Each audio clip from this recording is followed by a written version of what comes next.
caring for children on our MASW webinar, caring for children with disabilities in daycare and residential care during COVID-19, tips for social workers and care workers. Yeah.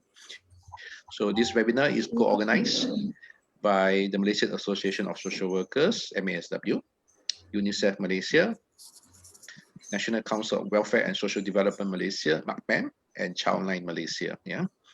So I'm Theo, yeah, EXCO member of MASW and also member of the management committee of MAKPEM, yeah, as well as a social educator at University Utara Malaysia in Kedah, yeah. So so some announcement for the housekeeping, yeah. So our webinar this morning will be running, yeah, concurrently on Zoom and Facebook Live on our MASW Facebook page.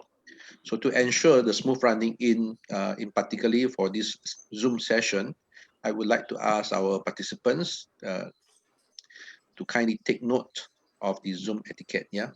Okay. So I think I've seen I see the sign language interpreter, Ms. Gore. So I will speak slowly. Yeah. Okay. So so the Zoom etiquette.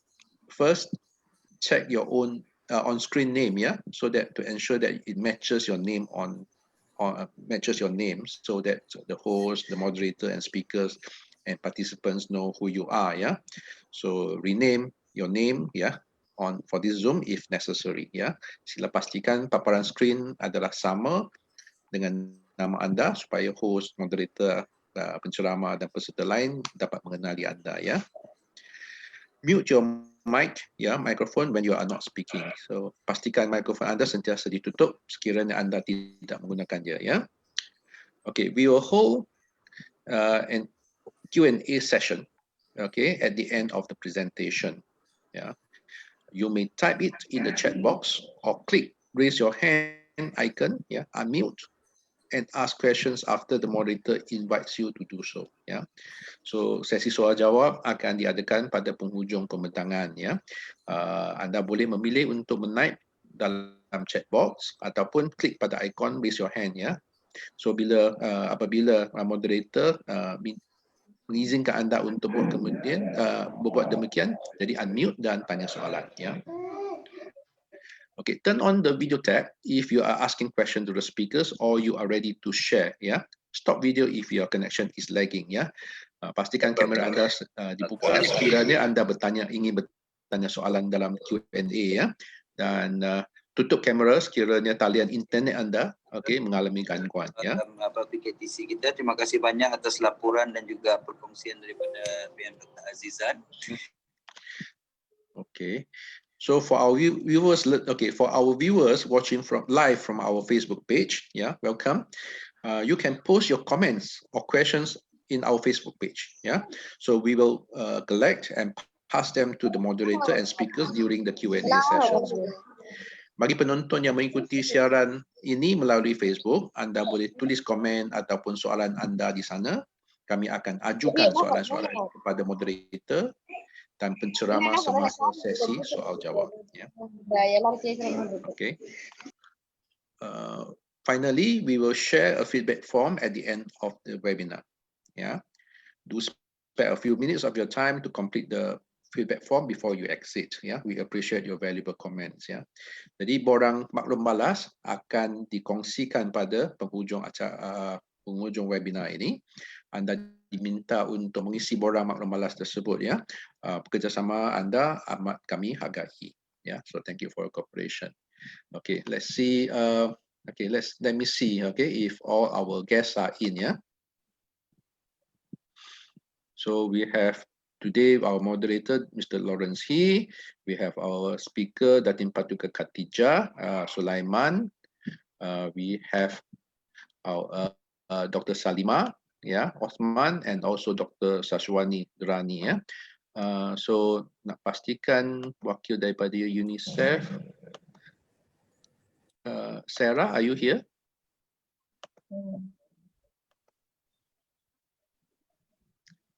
Okay.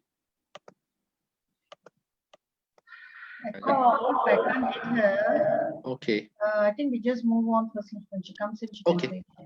Okay, okay. If that's the case, okay, without further delay, okay, let me before I invite our moderator, yeah, our experienced moderator, Mr. Lawrence, let me introduce him, yeah. Okay, Mr. Lawrence He, yeah, uh, is actually very active in social welfare and social work. Uh, Previously, he was the Assistant Director of Welfare Service Sabah, yeah. He was Executive Secretary and also consultant of the Sabah Council of Social Service, and he also a lecturer and an administrator with the Sabah Theological Seminary. Mr. Lawrence He first obtained his social work qualification with a graduate diploma in social studies from the University of Singapore. Yeah. After that, he worked and then he went to the UK to obtain his MA, Master of Arts in Social Administration from the University of York.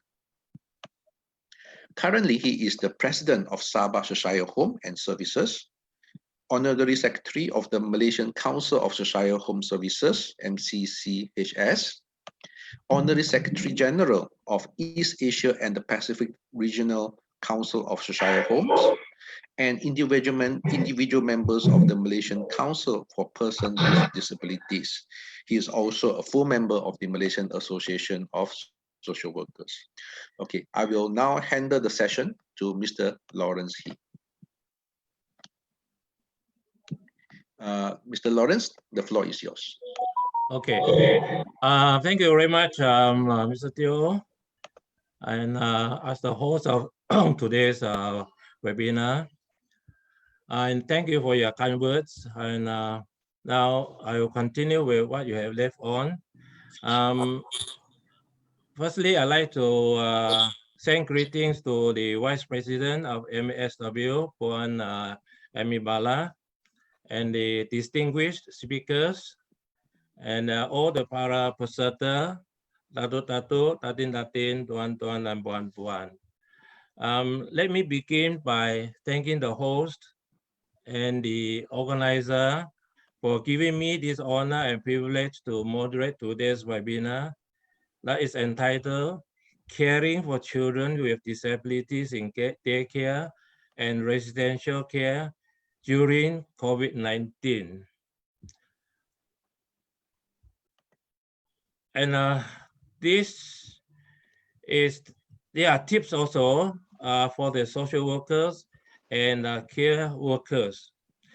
And in this online conference, it aims to provide some practical tips for social workers and care workers in the care of children with disabilities during this COVID-19 pandemic. And it is open to social workers, care workers, interested individuals from government agencies, NGOs, and corporate agencies. Distinguished speakers and ladies and gentlemen, I was given to understand that the response was good and the participants may also follow it live at the FB. This virtual conference is filled with exciting and information-packed lectures which will be delivered by distinguished professionals with topics of interest that includes challenges and opportunities to support children with disabilities, SOPs and safety tips for BDK, ataupun pemulihan dalam community, and the role of social workers in daycare and residential environment. And lastly, I hope all the participants will be benefited from the proceedings of this webinar. Thank you, and I should be able to invite, I don't know whether Shara is on now. Mr. Lawrence, I think we proceed with the talk with the speakers. Okay. Yeah. If Shara is not around now, maybe she will join in later. I will now proceed with the lectures today. And firstly, of course, it's my honor, my duty to introduce some of the three speakers. What I will do is I will introduce the speakers, all the three speakers together, and later on follow by the presentation one by one. Okay, first in the list, I think is we have great professionals and very distinguished speakers, and it's not other than Datin, Paduka, Khatijah, Sulaiman. Now I know Datin Paduka long ago, but nevertheless, I think it's my honor now to introduce her. She is now the president of the Sabah Cheshire Home and Services, and she has a long list of services. Now started as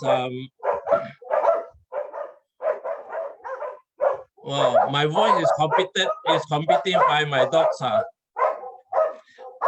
Let me just check what happened to outside.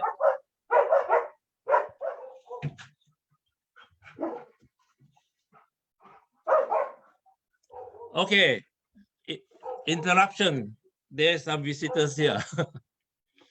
Okay, Datin Paduka started as a background of in the hotel and catering management, and also she has a diploma in public speaking. So that is very good. And then now she has started as from the Cheshire Homes right back to 1976.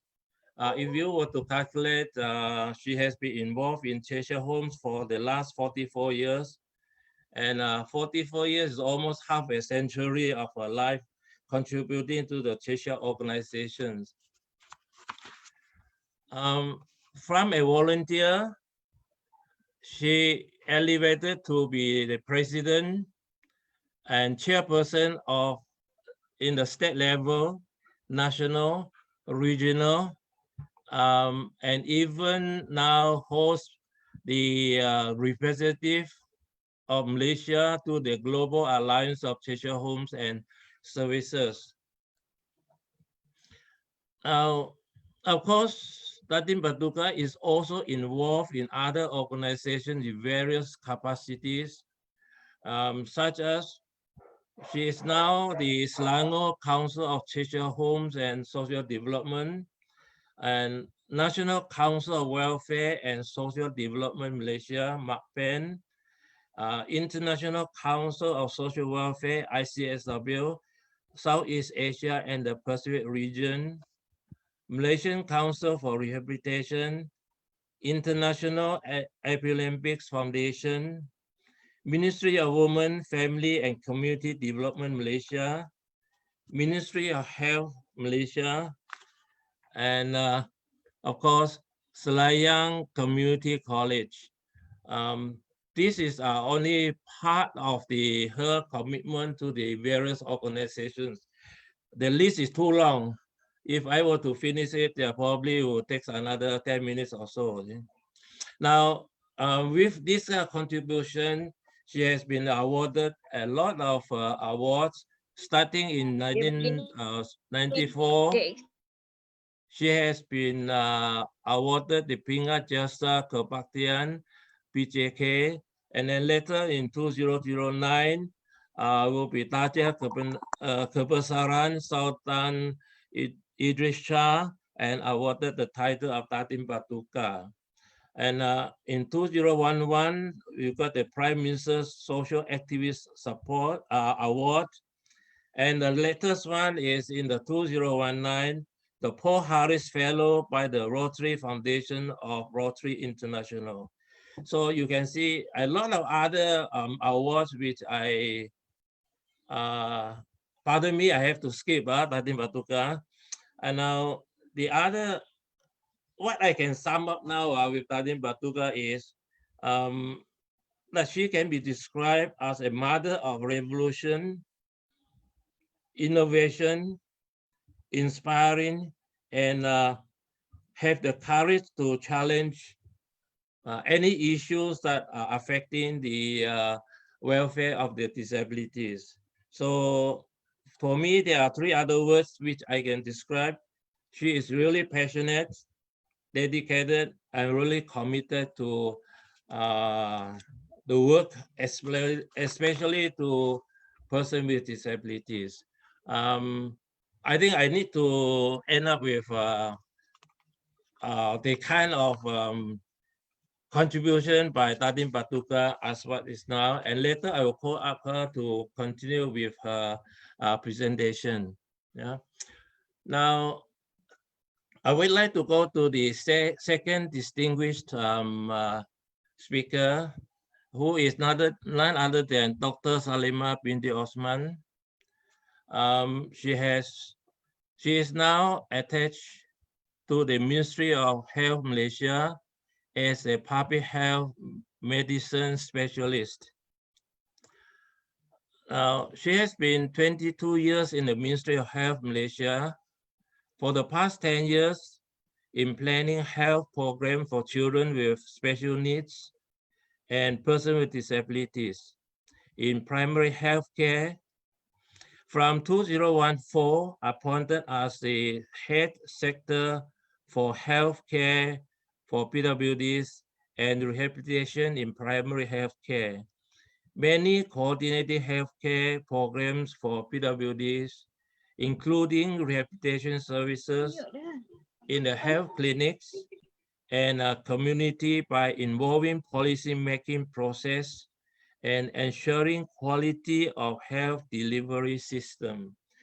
Now, she is also involved in development of policies and plan of actions. Just mention one, the plan of action of healthcare for PWDs in 2011 to 2020. And she is also involved in intersectoral networking with the Department of Social Welfare, especially on special education, human resource, as well as NGOs dealing with the CWSN and PWDs to improve services in the primary healthcare and community. Of course, Dr. Salimah also involved in research and area of disability. And the latest one is with the National Health Mobility Survey, the Disability Chapter for 2019, and also validation study on weight prediction formula to estimate weight of children and adolescents from the age of 2 to 18 years in the community-based rehabilitation. Of course, she has published a lot of papers on the research. I just mentioned one paper published in BMC Public Health in 2017 entitled Prevalence and Determinants of Disability Among Adults in Malaysia, results from the National Health and Mobility Survey. So there are a lot of other involvement. I will mention another one or two. Like the country report in Malaysia, the 7 ASEAN and Japan high-level officials meeting in caring societies towards an inclusive society.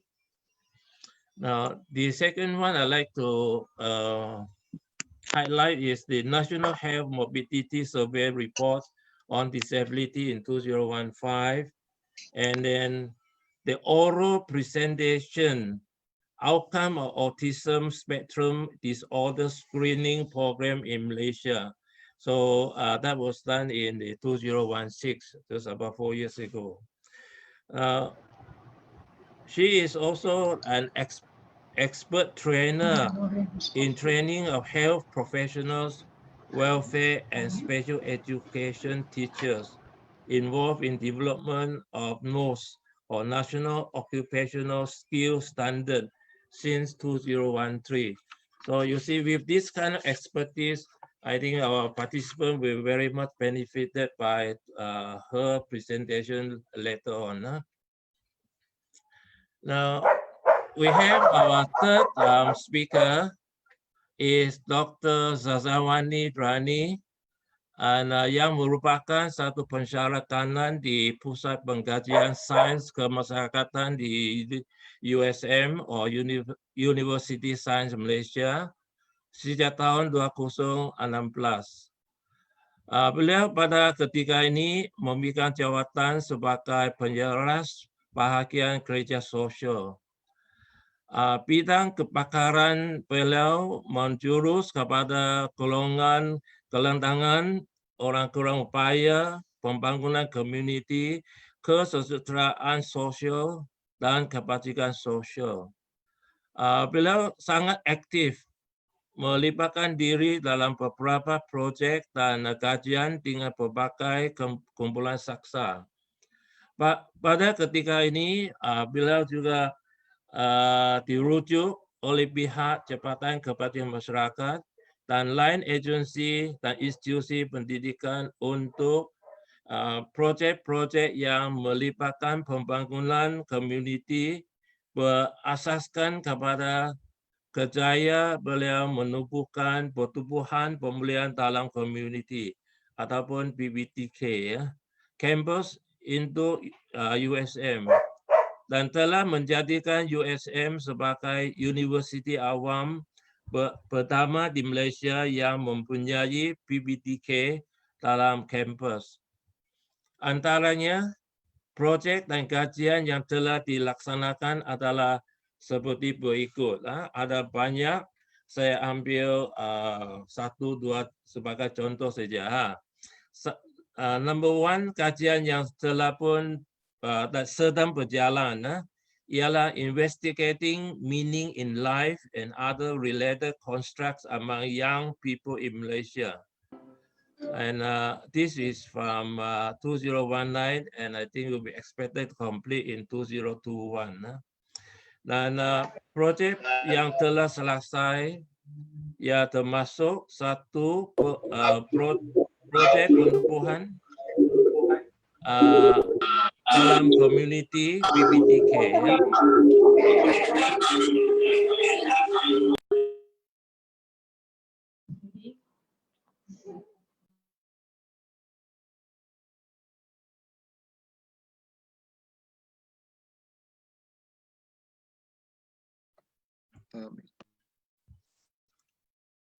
Okay, I think this one more. I think if I want to continue, the last one will be strategi daya tindakan ahli keluarga pengguna data. So if you can see, the three speakers are equipped and with all the expertise of their sharing today. I'm sure our participants will be benefited by them, by their presentation. So I think without further ado, I'm now to call upon Datin, Paduka, Khatijah, Sulaiman to do her first presentation on the topic of challenges and opportunity to support the children with disabilities residential home perspective. So Datin, Paduka, the floor is yours.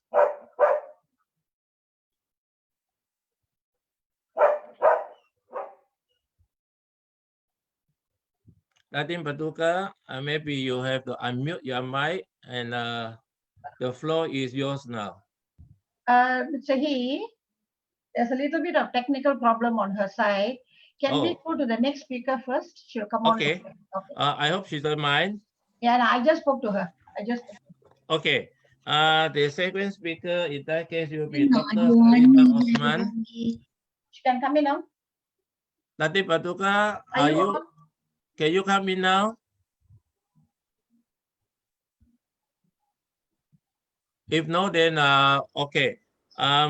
Dr. Salimah Othman, will you be able to take over now?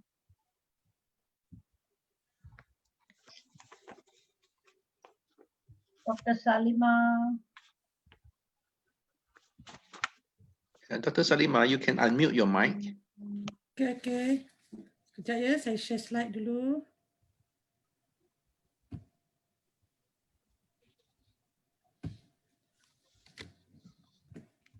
Dr. Salimah, are you okay? Oh yeah, Yeah. all right, on the screen now. Yeah. Okay, Dr. Salimah, the floor is yours now. Okay. Bismillahirrahmanirrahim. Assalamualaikum warahmatullahi wabarakatuh dan salam sejahtera. Terima kasih pengerusi juruacara Mr. Lawrence. Terima kasih Malaysian Association of Social Workers, panel penceramah lain, datuk-datuk, datin-datin, tuan-tuan, puan-puan, semua yang bersama-sama dalam slot pada pagi ini. Okay. Saya Dr. Salimah Othman, mewakili Kementerian Kesihatan Malaysia, akan berkongsi topik berkaitan dengan SOP atau kita kata Standard of Procedure yang memang mungkin semua orang dah tahulah, tapi kali ini khas untuk pengoperasian PDK di Malaysia. Sebab makcik-makcik kampung pun dah tahu SOP. So rasa-rasa semua dalam webinar ni juga mengetahui berkaitan dengan apa yang negara kita dan global alami sekarang, iaitu pandemik COVID-19. Jadi saya takkan huraikan berkaitan dengan COVID-19. Jadi saya akan terus kepada topik pada pagi ini, iaitu Standard Operating Procedure ataupun garis panduan yang telah diluluskan oleh Kementerian Kesihatan Malaysia dan Jabatan Kebajikan Masyarakat untuk digunakan oleh PDK dan juga institusi-institusi daycare yang melaksanakan intervensi awal dan pemulihan kepada orang kurang upaya, terutamanya kanak-kanak lah, children with disability. Jadi apa yang saya kongsikan pada pagi ini 4 perkara, sebagai pengenalan SOP itself, sedikit berkaitan kesihatan mental, pemberdayaan norma baharu dan kesimpulan. Okay. Jadi untuk makluman semua, SOP telah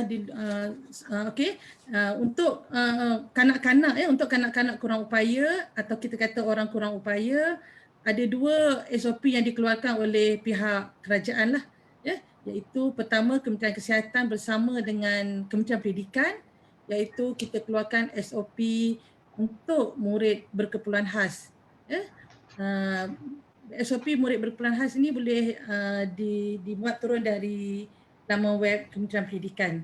Di mana di Kementerian Pendidikan mengeluarkan garis panduan murid berkeperluan khas, kerana garis panduan ini adalah sub manual, sub garis panduan daripada SOP untuk murid-murid pembukaan sekolah semasa pandemik COVID-19.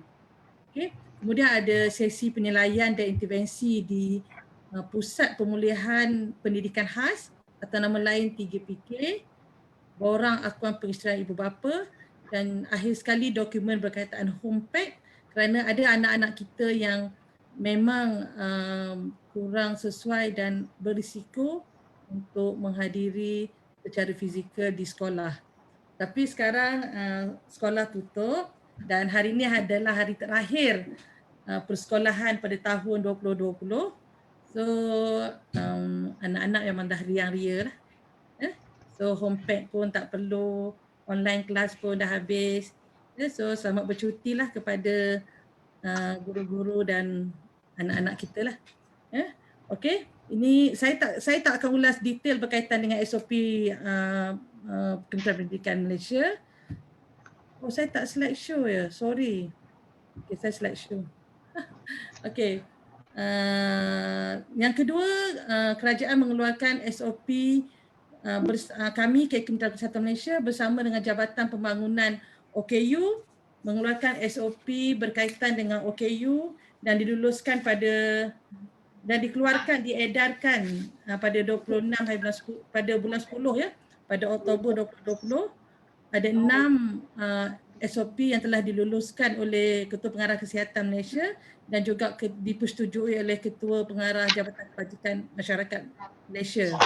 6 SOP tersebut adalah panduan pencegahan penularan COVID-19 pasca Perintah Kawalan Pergerakan bagi keselamatan pelatih OKU di Pusat Pemulihan Dalam Komuniti, garis panduan bagi warga Taman Asuhan Kanak-Kanak Taska, sub manual Taska OKU. Ketiga, bagi program Disability Equality Training. So kita pun boleh laksanakan dah Disability Equality Training. Yang keempat adalah pelaksanaan perkhidmatan job coach. Yang kelima, penyampaian perkhidmatan kepada OKU di Independent Living Center. Dan yang keenam adalah di institusi jagaan iaitu institusi jagaan OKU JKM. Ini hanya untuk OKU. Sebenarnya JKM telah mengeluarkan bersama KKM 11 SOP lain-lain iaitu berkaitan dengan institusi warga emas, berkaitan dengan perkhidmatan sosial di Jabatan Kebajikan Masyarakat, pengurusan kes di Jabatan Kebajikan Masyarakat, taska pusat aktiviti warga emas dan lain-lain. Ini saya akan pergi detail untuk hari ini SOP pemulihan dalam komuniti. Yes, okay. Boleh nak akan boleh. Thank you very much. Okay, tuan-tuan, datuk-datuk, tuan-tuan, para peserta semua boleh dapatkan garis panduan pencegahan dan kawalan jangkitan COVID-19 Pusat Pemulihan dalam Komuniti seperti dokumen yang saya kongsikan di laman web Jabatan Kebajikan Masyarakat seperti pautan tertera. Okey, dalam garis panduan tersebut ada 6 perkara utama Okay. Pengenalan, tindakan oleh pertubuhan. Kalau di PDK kita panggil pertubuhan, tindakan oleh jawatankuasa pertubuhan tersebut. Kalau yang NGO atau private swasta, tindakan oleh penguasa owner Dan langkah-langkah pencegahan dan kawalan semasa menghantar, peraturan semasa menghantar anak, langkah-langkah semasa menjemput dan amalan-amalan lain bagi pencegahan jangkitan. Kerana PDK telah beroperasi bermula 14 Ogos secara berperingkat. Saya pada 14 Ogos dah bermula secara peringkat, SOP pun telah diedarkan oleh Jabatan Kebajikan Masyarakat. Okey, so sebagai pengenalan, garis panduan ini terpakai pada semua PDK di bawah Jabatan Kebajikan Masyarakat, terpakai pada semua pertubuhan bukan kerajaan, persendirian dan juga swasta. Dan dia adalah terpakai dengan arahan kerajaan dari masa ke semasa semasa itu ditakdirkan PKP diperketatkan, PKPD itu tak boleh beroperasi hanya PDK yang berada di zon hijau dan bersedia maknanya peralatan cukup, staf pun dah faham tentang COVID-19, dah diberi latihan serta dapat mematuhi SOP sahaja yang dibenarkan beroperasi sepanjang pandemik COVID-19 ini. Okey. So tindakan oleh pertubuhan atau jawatankuasa pertubuhan tersebut, jawatankuasa perlu menetapkan bilangan pelatih. Bilangan pelatih yang boleh hadir dalam satu-satu masa mengikut guru dan juga mengikut keluasan PDK tersebutlah. Dalam kita menetapkan bilangan tu, mungkin kita juga akan buat penggiliran waktu pembelajaran bagi mengelakkan kesesakan ruang dan perkongsian peralatan, jadual penggiliran bertugas mengikut nisbah. Jadi, petugas juga boleh menjalankan pengajaran secara online dan pertubuhan juga perlu menyediakan bahan-bahan pencuci yang secukupnya. Lakukan pembersihan dan disinfeksi iaitu jangkuman secara menyeluruh. penyelia dan petugas dalam keadaan sihat.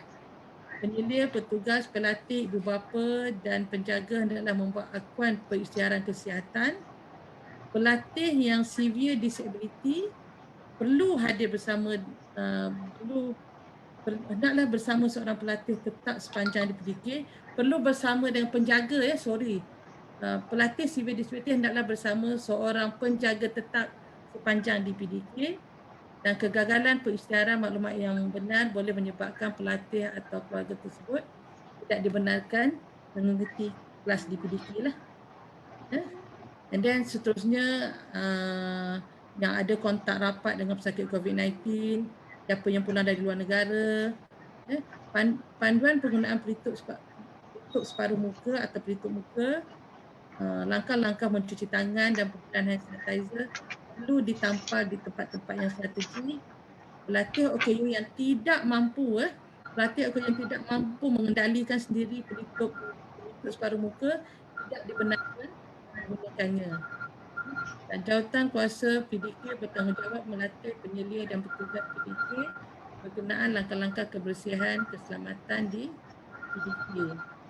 Semasa operasi, tidak membenarkan sesiapa masuk ke kawasan PDK sekiranya bergejala, menggunakan aplikasi MySejahtera bagi mereka Ini now very clear. dan maklumat lain, melakukan saringan gejala dan suhu di pintu masuk utama, lapor kepada pejabat kesihatan daerah jika terdapat kenaikan bilangan pelatih atau petugas yang tidak sihat. Pengambilan pelatih baharu adalah mengikut keperluan dan mengadakan hebahan berkala bagi mengingatkan mengenai kepentingan mengamalkan prinsip 3W. Nanti saya akan huraikan seterusnya lah.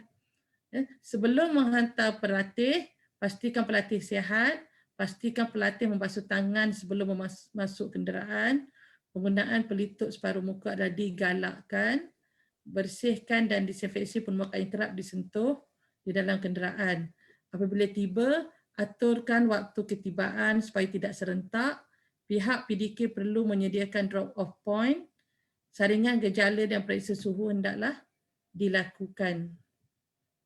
Semasa pelatih OKU berada di PDK, semasa berada di dalam PDK, persekitaran ruang PDK, bilik, ruang aktiviti perlu selamat dan bersih. Tempat yang selalu disentuh dibersihkan secara berkala. Buka tingkap dan pintu untuk membantu aliran udara. Perabot-perabot, barang-barang almari yang tidak kerap digunakan, mohon letak di belakang lah supaya tak ada sentuhan-sentuhan oleh anak-anak pelatih. Okey, pelaksanaan aktiviti, tangguhkan aktiviti berkumpulan, lebih banyakkan aktiviti individu, terutama dalam intervensi rehabilitasi. Ada aktiviti rehabilitasi yang kita perlukan berkumpulan, ada yang individu. Jika perlu juga berkumpulan, memang kena bilangan yang kecil lah. Elakkan aktiviti yang memerlukan sentuhan, kecuali yang memang perlu sentuhan seperti orang buta, kayu buta yang memang perlu tactile apa semua tu kita benarkanlah. Petugas PDK perlu mengajar pelatih kaedah mencuci tangan dengan betul sebab apa perkara ini ditekankan? Sebab anak-anak kita adalah anak-anak istimewa, sedang diajar pun kadang-kadang kita tanya, dah belajar cuci tangan? Kadang-kadang mereka akan jawab belum. Sedangkan masa tu juga kita sedang ajar. That's why kalau baca detail lagi, setiap pagi kita minta petugas ajar kaedah mencuci tangan dengan betul. Dan waktu makan, kekalkan penjarakan selamat sekurang-kurangnya 1 meter ataupun kekal berada di kelas masing-masing lah. Jangan berkongsi makanan atau perkakas. Jadualkan waktu makan pelatih. Jadualkan waktu makan pelatih tu jika setengah-setengah PDK memang ada ruang makan atau dengan kata lain kantin lah. So kena jadualkan. Dan digalakkan menggunakan makanan yang dibungkus secara individu. Semasa menjemput pelatih, jadualkan waktu pengambilan balik semua pelatih. supaya tak ada berlaku serentak, sediakan ruang menunggu, memeriksa suhu setiap individu meninggalkan kawasan PDK. Selalu kalau kita biasa prosedur hanya masa masuk sahaja periksa suhu, tapi di PDK persetujuan KKM dan JKM menyarankan masa balik pun kita ambil suhu lagi sekali. Hendaklah mencuci tangan dengan betul sebelum meninggalkan PDK, digalakkan berkomunikasi melalui panggilan atau aplikasi telefon atau buku catatan untuk membincangkan perihal pelatih. So kita minta petugas pun kurangkan kontak atau bercakap dengan penjaga lah semasa menjemput pelatih.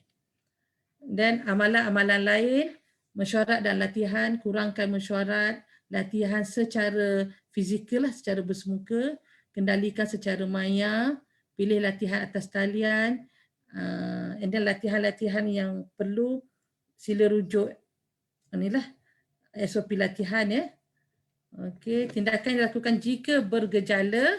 So di PDK perlu sediakan bilik pengasingan.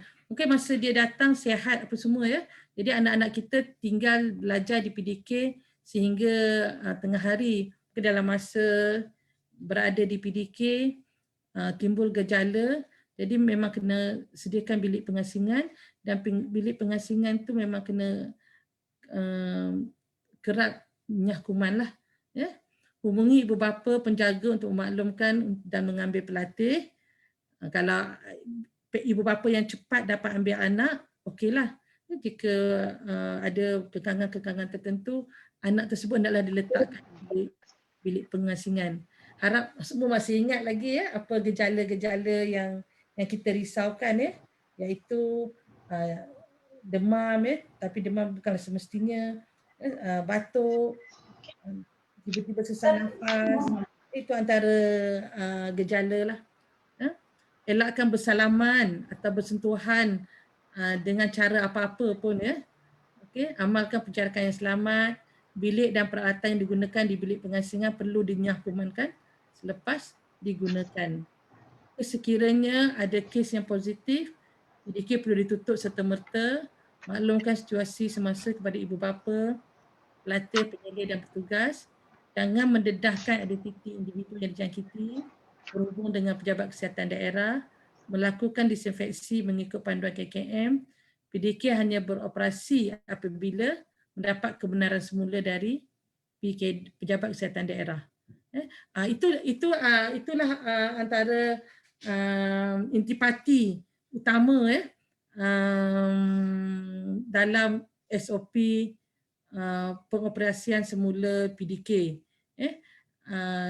Banyak lagi detail-detail, macam kalau kita hendak melakukan latihan, di manakah kita nak dapatkan sumber, kita ada sediakan link lah dalam dokumen lengkap tersebut lah. Okey. Selain daripada pengoperasian PDK, kita juga tahu dalam pandemik COVID-19 ini sebanyak kesihatan mental masyarakat terutama penjaga dan OKU itu sendiri dalam kehidupan seharian Jadi tips macam mana kita nak tahu kita macam ada terganggu kesihatan mental kita. Tadi yang kita batuk, kita demam, susah nafas tu adalah gejala-gejala fizikal. Dan gejala fizikal tu memang ke arah penyakit COVID-19. Namun kesihatan mental juga perlu kita tangani lah sebab perubahan yang amat ketara dan tak sangka kan. So perubahan emosi dan psikologi yang mungkin berlaku tambah kepada OKU lah, lagi susah kita nak pastikan. Perubahan dan emosi ini juga berlaku kepada kita kita penjaga kepada anak-anak istimewa ni.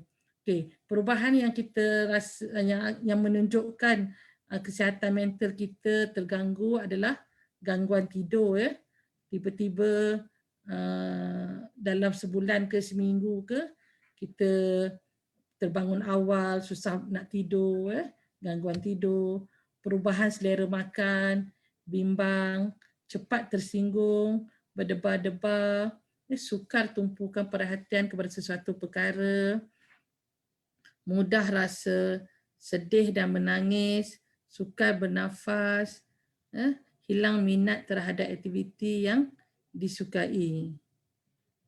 Okey, so antara tips mengawal emosi dan psikologi ini adalah dapatkan tidur yang secukupnya ya. So kita kena belajar sleep hygiene ya. Kita kena tahu macam mana nak dapatkan tidur yang secukupnya. Contohnya sebelum tidur tak minum kopi, sebelum tidur tak tengok handphone, tak berWhatsApp, Facebook, ya. So kita kena belajar berkaitan dengan sleep hygiene, ya. And then bertenang, kawal minda dan kawal emosi, bertenang, fokus kepada kebaikan dan positif, lakukan senaman ya, senaman atau aktiviti fizikal, dan jika kita dah cuba kontrol tak ada improvement, tak ada nampak peningkatan, memang kena pergi klinik lah atau hospital yang terdekat. Atau dengan cara lain, sekarang ni kita ada talian sokongan psikososial di mana pegawai kaunselor dan juga pakar psikiatri akan bersama di dalam talian ini. Okey, perkhidmatan ini dikendalikan oleh petugas psikologi Kementerian Kesihatan Malaysia dan juga sukarelawan daripada Mercy. Boleh hubungi talian sokongan psikososial tersebutlah. Selain daripada itu, di PDK juga dalam jawatankuasa pertubuhan PDK, kita ada wakil-wakil daripada Kementerian Kesihatan sebagai co-officer dalam pertubuhan PDK. So kita harap dan kita memang akan pastikan kita akan pastikan anggota wakil co-officer kita juga memainkan peranan ya, membantu penjaga yang anak-anak berada di PDK lah. Kerana program Kementerian Kesihatan membuat medical outreach ke PDK telah ditangguhkan semasa pandemik COVID-19. Ya, namun selepas SOP ini telah diluluskan, ya, surat pun kita dah edar bermula November, mungkin Disember atau tahun depan, pasukan kesihatan kita akan memulakan operasi semula lah, operasi melaksanakan medical outreach di PDK. Ya. Jadi itulah antara talian-talian yang kita akan cuba membantu petugas PDK dan juga penjaga kanak-kanak berkeperluan khas ini. Okey.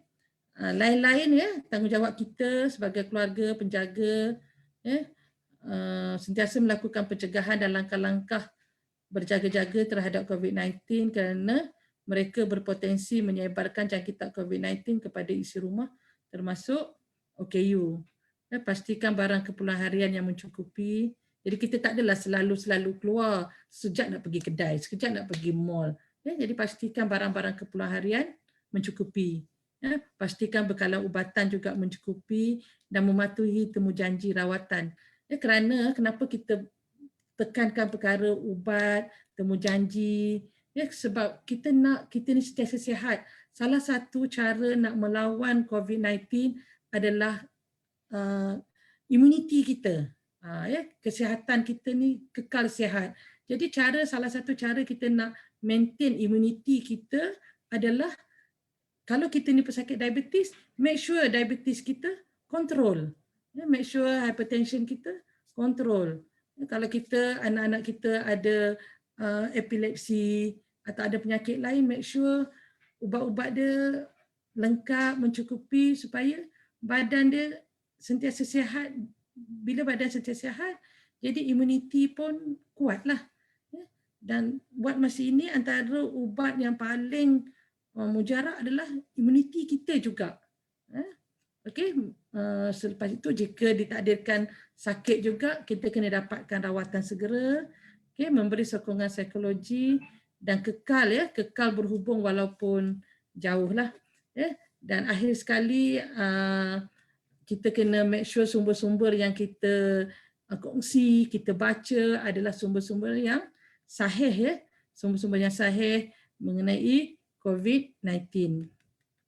Okey, tanggungjawab komuniti ya, kita lain-lain yang mungkin tak ada anak, tak ada saudara yang OKU, namun kita tetap kena mengambil langkah-langkah pencegahan kerana OKU ni adalah kumpulan-kumpulan yang perlu dilindungi ya, walaupun mereka bukanlah kumpulan yang berisiko tinggi, tapi mereka perlu dilindungi ya. So kita kena sentiasa mematuhi SOP, membantu warga komuniti yang memerlukan ya.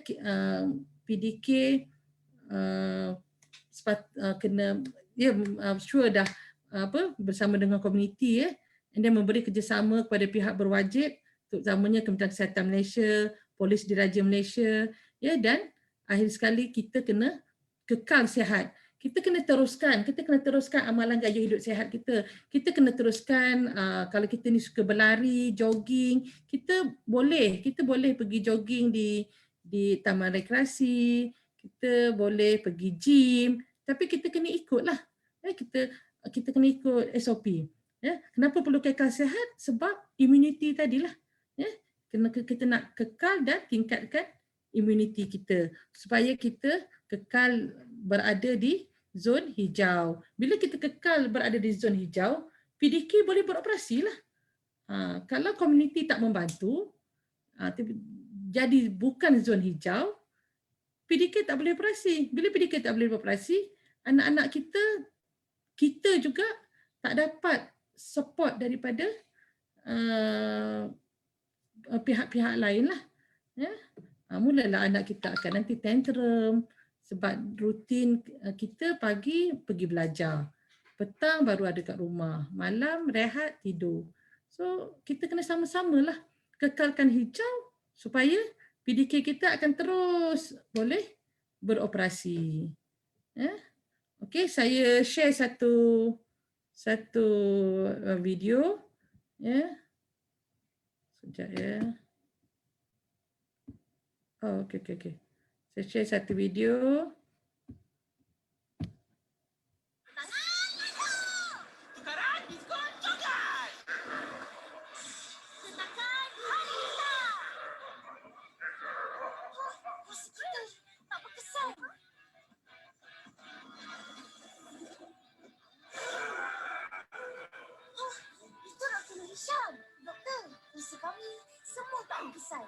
Kamu tak perlukan kuasa untuk mengalahkan virus COVID-19.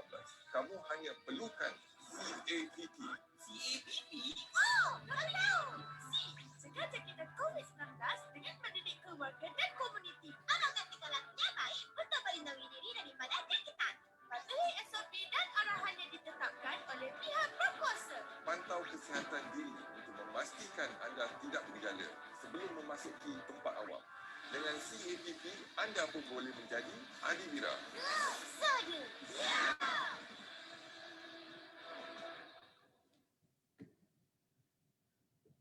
Okey.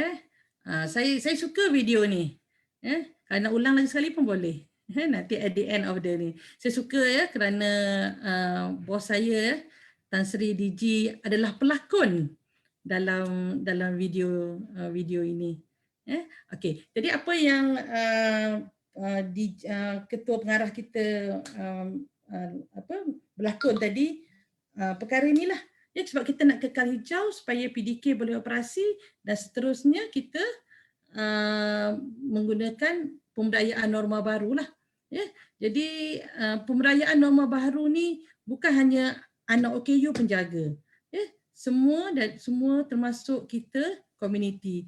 So macam mana kita nak cegah? Dengan cara mendidik lah. Dengan cara kita tahu macam mana COVID-19 tu tersebar, macam mana COVID-19 tu gejala, ya. And then amalkan tingkah laku. Ya, amalkan tingkah laku, mengelakkan diri, keluarga dan komuniti daripada jangkitan COVID-19. So tingkah laku ni antaranya berkaitan dengan, kalau biasa dengar 3S, ya, elakkan 3S, amalkan 3W, ya, patuhi SOP. Ya, kita memang perlu patuhi SOP kerana dalam SOP tu seperti tadi yang saya huraikan ya, penggiliran anak-anak datang, aktiviti, ya, dan akhir sekali kita kena pantau kesihatan diri, keluarga dan dapatkan rawatan segera. So strateginya adalah dengan first kawalan sempadan. Ya, kawalan sempadan tu mungkin bunyi besar, tapi itu di peringkat Kementerian Kesihatan, di pintu-pintu masuk. Tapi di peringkat kita sebagai komuniti, di mana kita nak jaga sempadan kita? So semasa nak masuk rumah kita, nak masuk PDK, kita kena amalkan. Buat saringan suhu, tanya gejala, make sure dah bersih tangan. Itu adalah kawalan sempadan. Ya. So make sure dilakukanlah. Bukan kalau kata kawalan sempadan je, itu kerja tentera, itu kerja polis. Kita komuniti, kita PDK sendiri pun ada sempadan kita dan make sure kita buat kawalan sempadan. Ya, kawalan pergerakan, elakkan ke kawasan berisiko.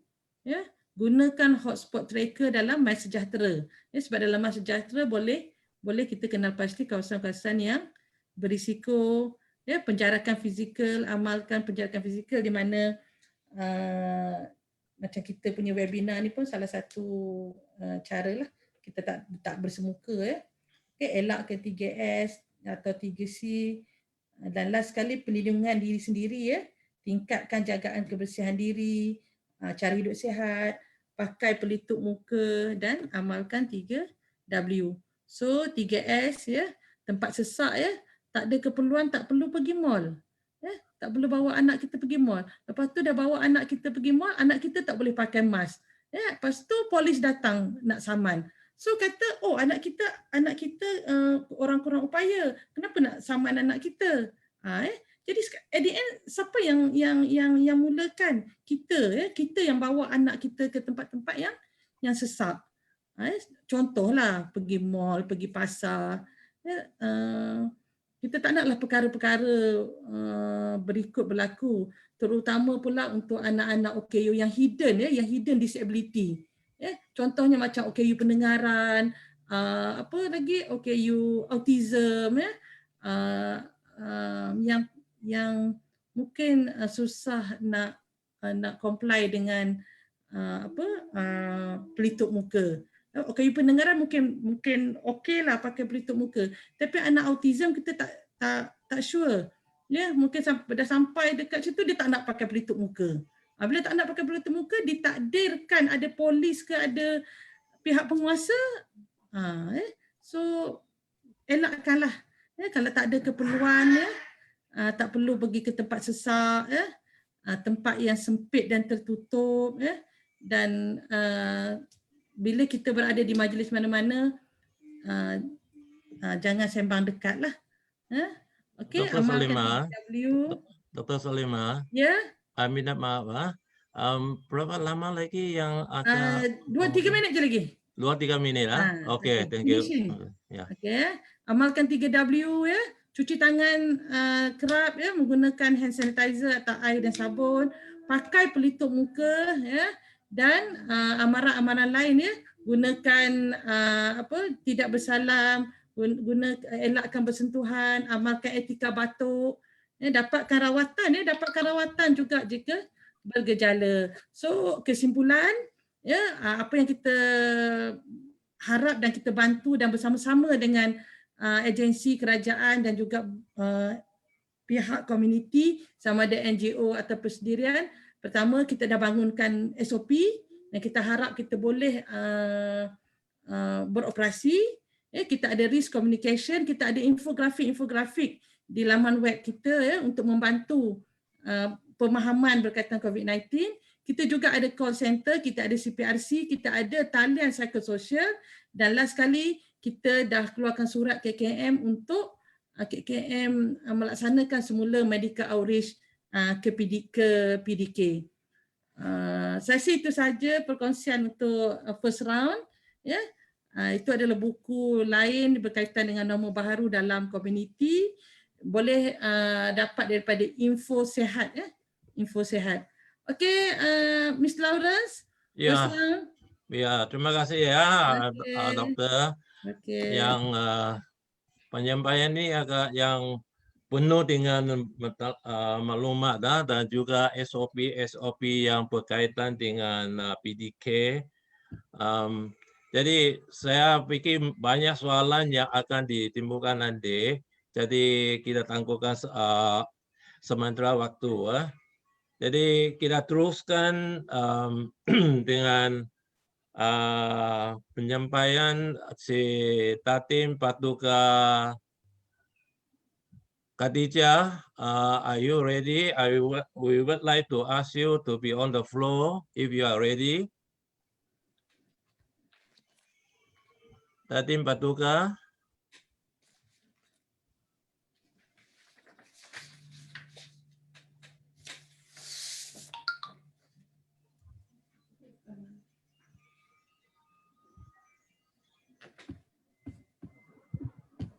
Yeah, now okay. Yeah, don't go anywhere. Lawrence, can you hear me? Yeah, I can hear you very clear. Thank you Okay. very much. I can hear your slides also. So you are on the floor now, Datin, Paduka.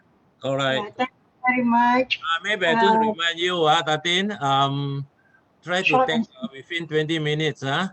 Sure. Thank you. Okay, thank you. Good morning. Thank you very much to the Malaysian Association of Social Workers, and of course, my dear friend Lawrence here. Today, I'm going to share with you my experiences, challenges, and opportunities to support our residents during the COVID-19.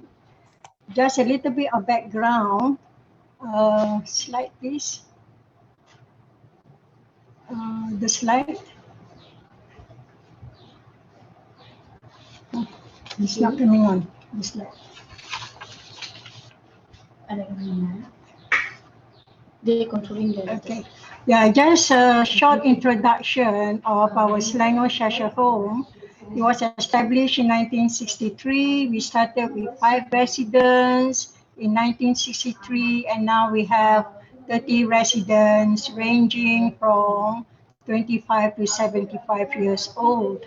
The services that we have are therapy programs, social activities, counseling, recreational, sports, music, games, and of course, we have caregivers courses with Ministry of Health. And of course, we have a program for the young people with learning disabilities under the Economic Empowerment Program for 6 months to enable them to acquire certain skills for employment. Right, next slide, please. Okay, the same vision we have working towards excellence for and with persons with disabilities. Our mission, creating opportunity for persons with disabilities towards an independent life. Next, please. Right, I'm sharing with all of you today. I'm very blessed that I've been in when the home was in lockdown in Selayang. I was there and I couldn't go back home. And also during the period that we can open up our activities. And recently, we are also in the quarantine period. So all these experiences are very important for me so that, to enable our residents to make sure that they are okay during this period. Right, for the caregivers and all the healthcare personnel, we follow standard operating procedure, SOP, as what Dr. Salimah mentioned. We have to follow every single procedure. And of course, we make sure that during the lockdown, all our staff had to go through the COVID test. And of course, mask, hand sanitizer, all the regulation, washing hands after duties. And every day when they come to work, they have to make sure that they have daily temperature check. And of course, They have to be given strict instructions that no visitors are allowed to come into the compound and also to meet our residents. These are for the care, and of course, I would not want to go too much detail because Dr. Salimah has covered a lot under that procedures. Next, please. Yeah, for the residents, they also went through COVID test. You can imagine 30 of them, the medical people came. That is during the lockdown. And of course, temperature to be checked every day till today, from that day till today. The medical staff will check every morning and also every evening. And of course, to look out for fever, cough, cold, sore throat, and breathing difficulties. The staff have been taught and trained to look out for all these things. And of course, we gave each one of them a hand sanitizer, plenty of masks or face sheet, which we are very fortunate to have donations coming in for all this. And of course, isolation if necessary, in case the person have certain problem, so that he or she be put into separate room. And of course, we have to call the medical people. Now, the main thing is that the impact on the residents during this time is very difficult for us to understand, and for us, even us also, we go through. And what more, the residents, they're feeling lonely and bored because our home always be very, very active. We have lots of visitors, volunteers, teachers, but during this period, they are lonely because we have to make sure that no visitors are allowed. And of course, they themselves feel that they are not being loved because they look up for certain friends to come in. So when they are not allowed to come in, they feel that they are not being loved. And of course, this kind of feeling automatically come to them. Next, please. And of course, they are experiencing suppressed frustration and anger. And all of us, the staff, certain, what you call this, volunteer who are able to come in, we have to understand why are they frustrated and they are full of anger. This is one way of them being cooped up because they always feel that they cannot express. So we have to get professional counselors to help individual residents, and also counseling in groups. And of course, some of them, okay, after certain counseling, because their personal problems, they can talk to the counselors. And of course, they would like to find out what they can do with their problems, but of course the counselors eventually help them to make up their mind on whatever they want to do. Bereavement, unfortunately, during this COVID time, a resident who was with us for about 30 years passed away. And again, it was such a shock. The residents felt that one of the family is gone, and all of them affected, so much so that we have to make sure during that period that we got help from the medical people, from the police, and also from the mosque nearby. In fact, everything went very well. And of course, very, very blessed to have our young students who were with us. They came and gave support and followed right up to the burial ground. And again, till today, we have to talk about beautiful memories, so that they are able to remember her during happy times. And we have to make sure that lots and lots of supporting assistance, in fact, it's not easy, but the staff also being guided by the counselors how to address such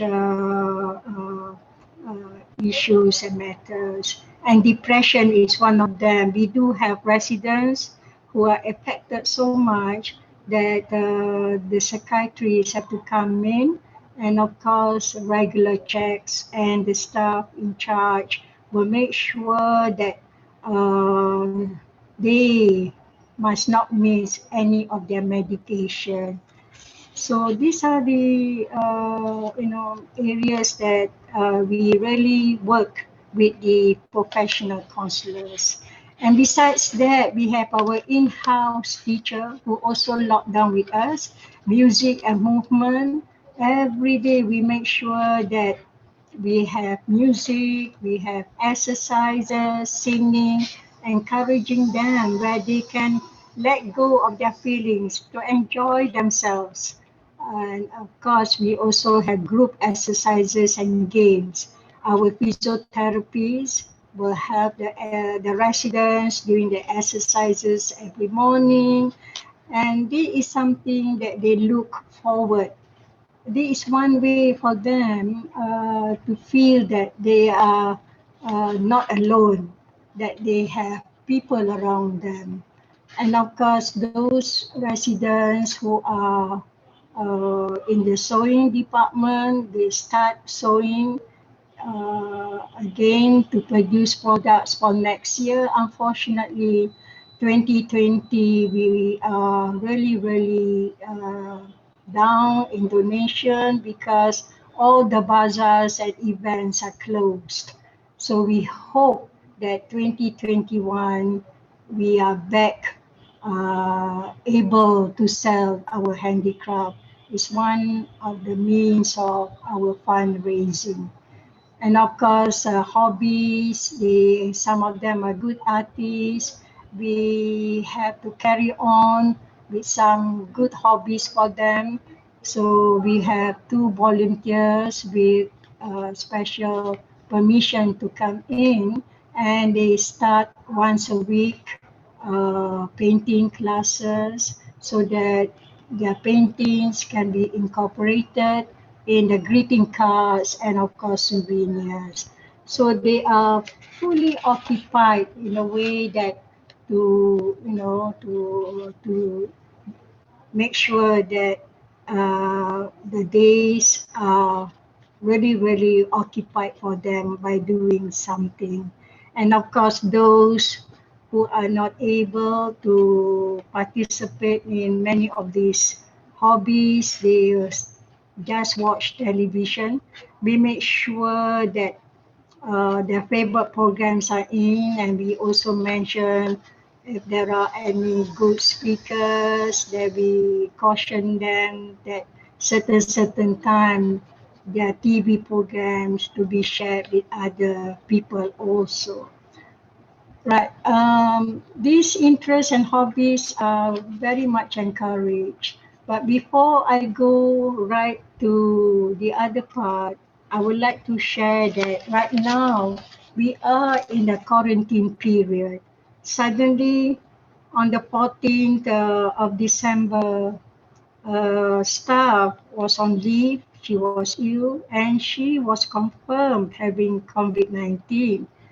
Suddenly, everything closed, and we were asked to go to Jabatan Kesihatan Daerah Gombak. They have a special hall in which we have to go there for COVID tests.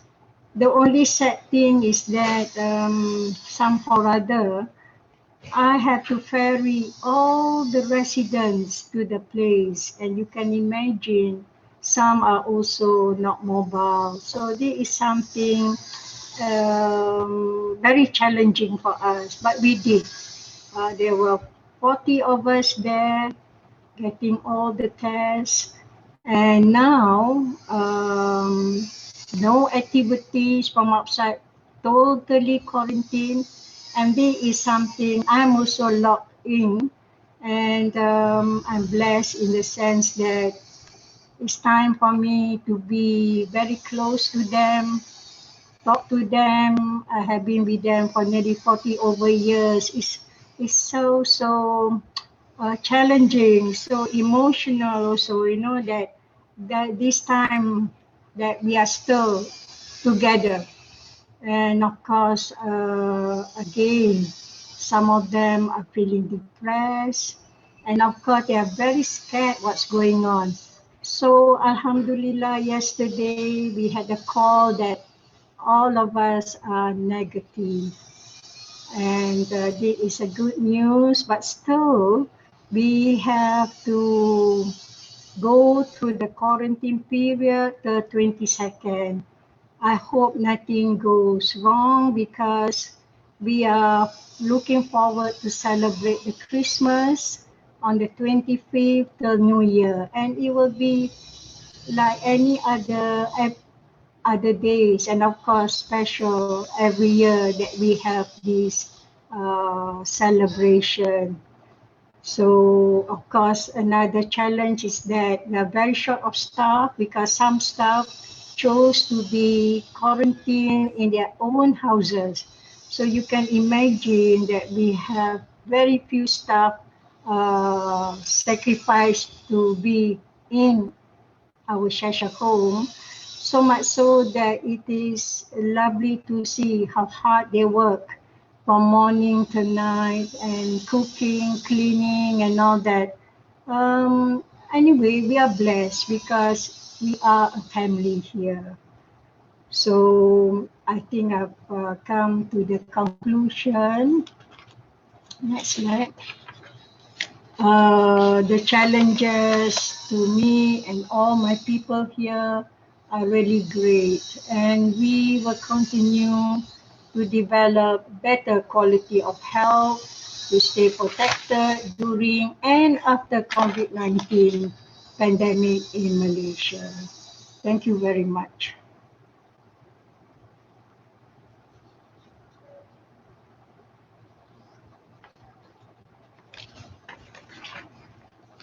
Thank you, Lori. Okay, thank you, Datin Paduka. I think Lawrence is step out for a while. Yeah. Okay. Okay, thank you so much. Yeah. Sorry, yeah, sorry coming in. Mr. Lawrence, are you there?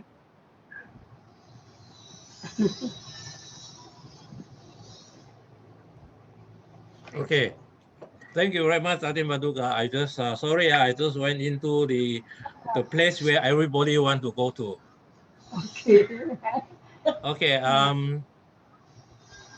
I think we have finished Datin Paduka's presentation. So again, we'll leave it the Q&A to the last session. Now, if I may, I will continue the session by inviting Dr. Syazwani Drani to make her presentation on the topic of the role of the social workers in daycare residential environment. Again, I just have kindly remind that will be 20 minutes for your presentation. And at the end of that, again, if there are questions, and it will be able to be answered together with the other two speakers. So with that, Dr. Syazwani, and are you ready now to make your presentation? Yes, Mr. Lawrence. Yeah, please do so. Okay, thank you very much, Mr. Lawrence.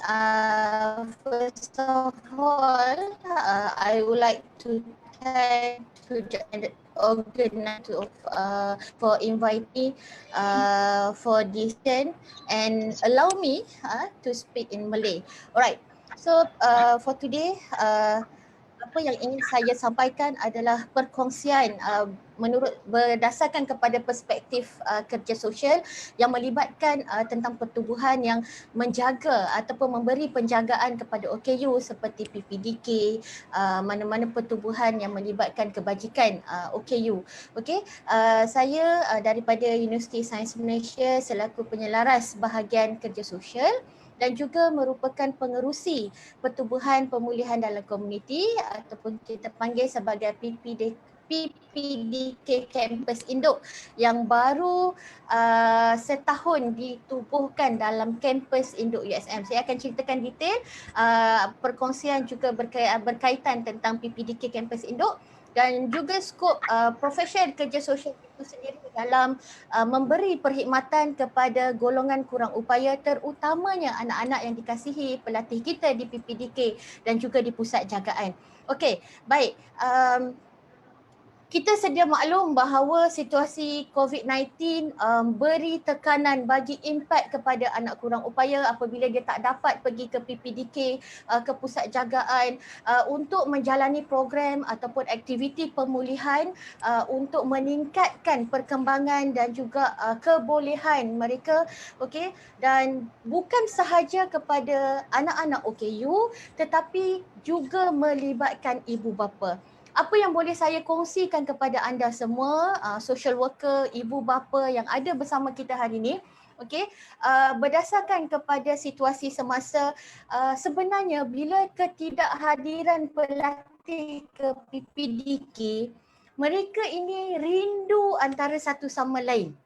Okey, bila kita buat perjumpaan secara atas talian, meskipun ada komunikasi yang tak sama tapi bila dapat tunjuk muka antara satu sama lain tu jadi riuh rendah. Maksudnya cuba masing-masing nak berkomunikasi antara sesama sendiri menggunakan bahasa sendiri, kan? Jadinya itu menunjukkan bahawa pandemik COVID-19 ni dia menjarakkan sedikit hubungan mereka, tapi melalui aplikasi secara atas talian kita boleh menemukan mereka ini. Saya juga ingin kongsikan kepada semua bahawa ada dalam kalangan parents yang terpaksa buat temu janji, memandangkan ada katalah si Ali dengan si Abu ni rindu antara satu sama lain. Ada seorang adik dengan seorang kakak rindu antara satu sama lain, terpaksa buat perjumpaan bagi menghilangkan rasa kerinduan. So dekat sini kita lihat bahawa COVID-19 ini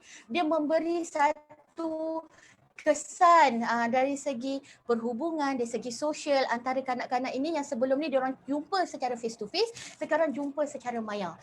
Okey. So walaupun jumpa secara maya itu adalah satu platform yang boleh kita guna pakai untuk kita dekatkan hubungan antara parents dengan pelatih dengan petugas ataupun cikgu-cikgu di PDK, penjaga di PDK, kemudiannya dekatkan juga hubungan antara pelatih dengan rakan-rakan, juga dekatkan dengan pelatih antara guru-guru.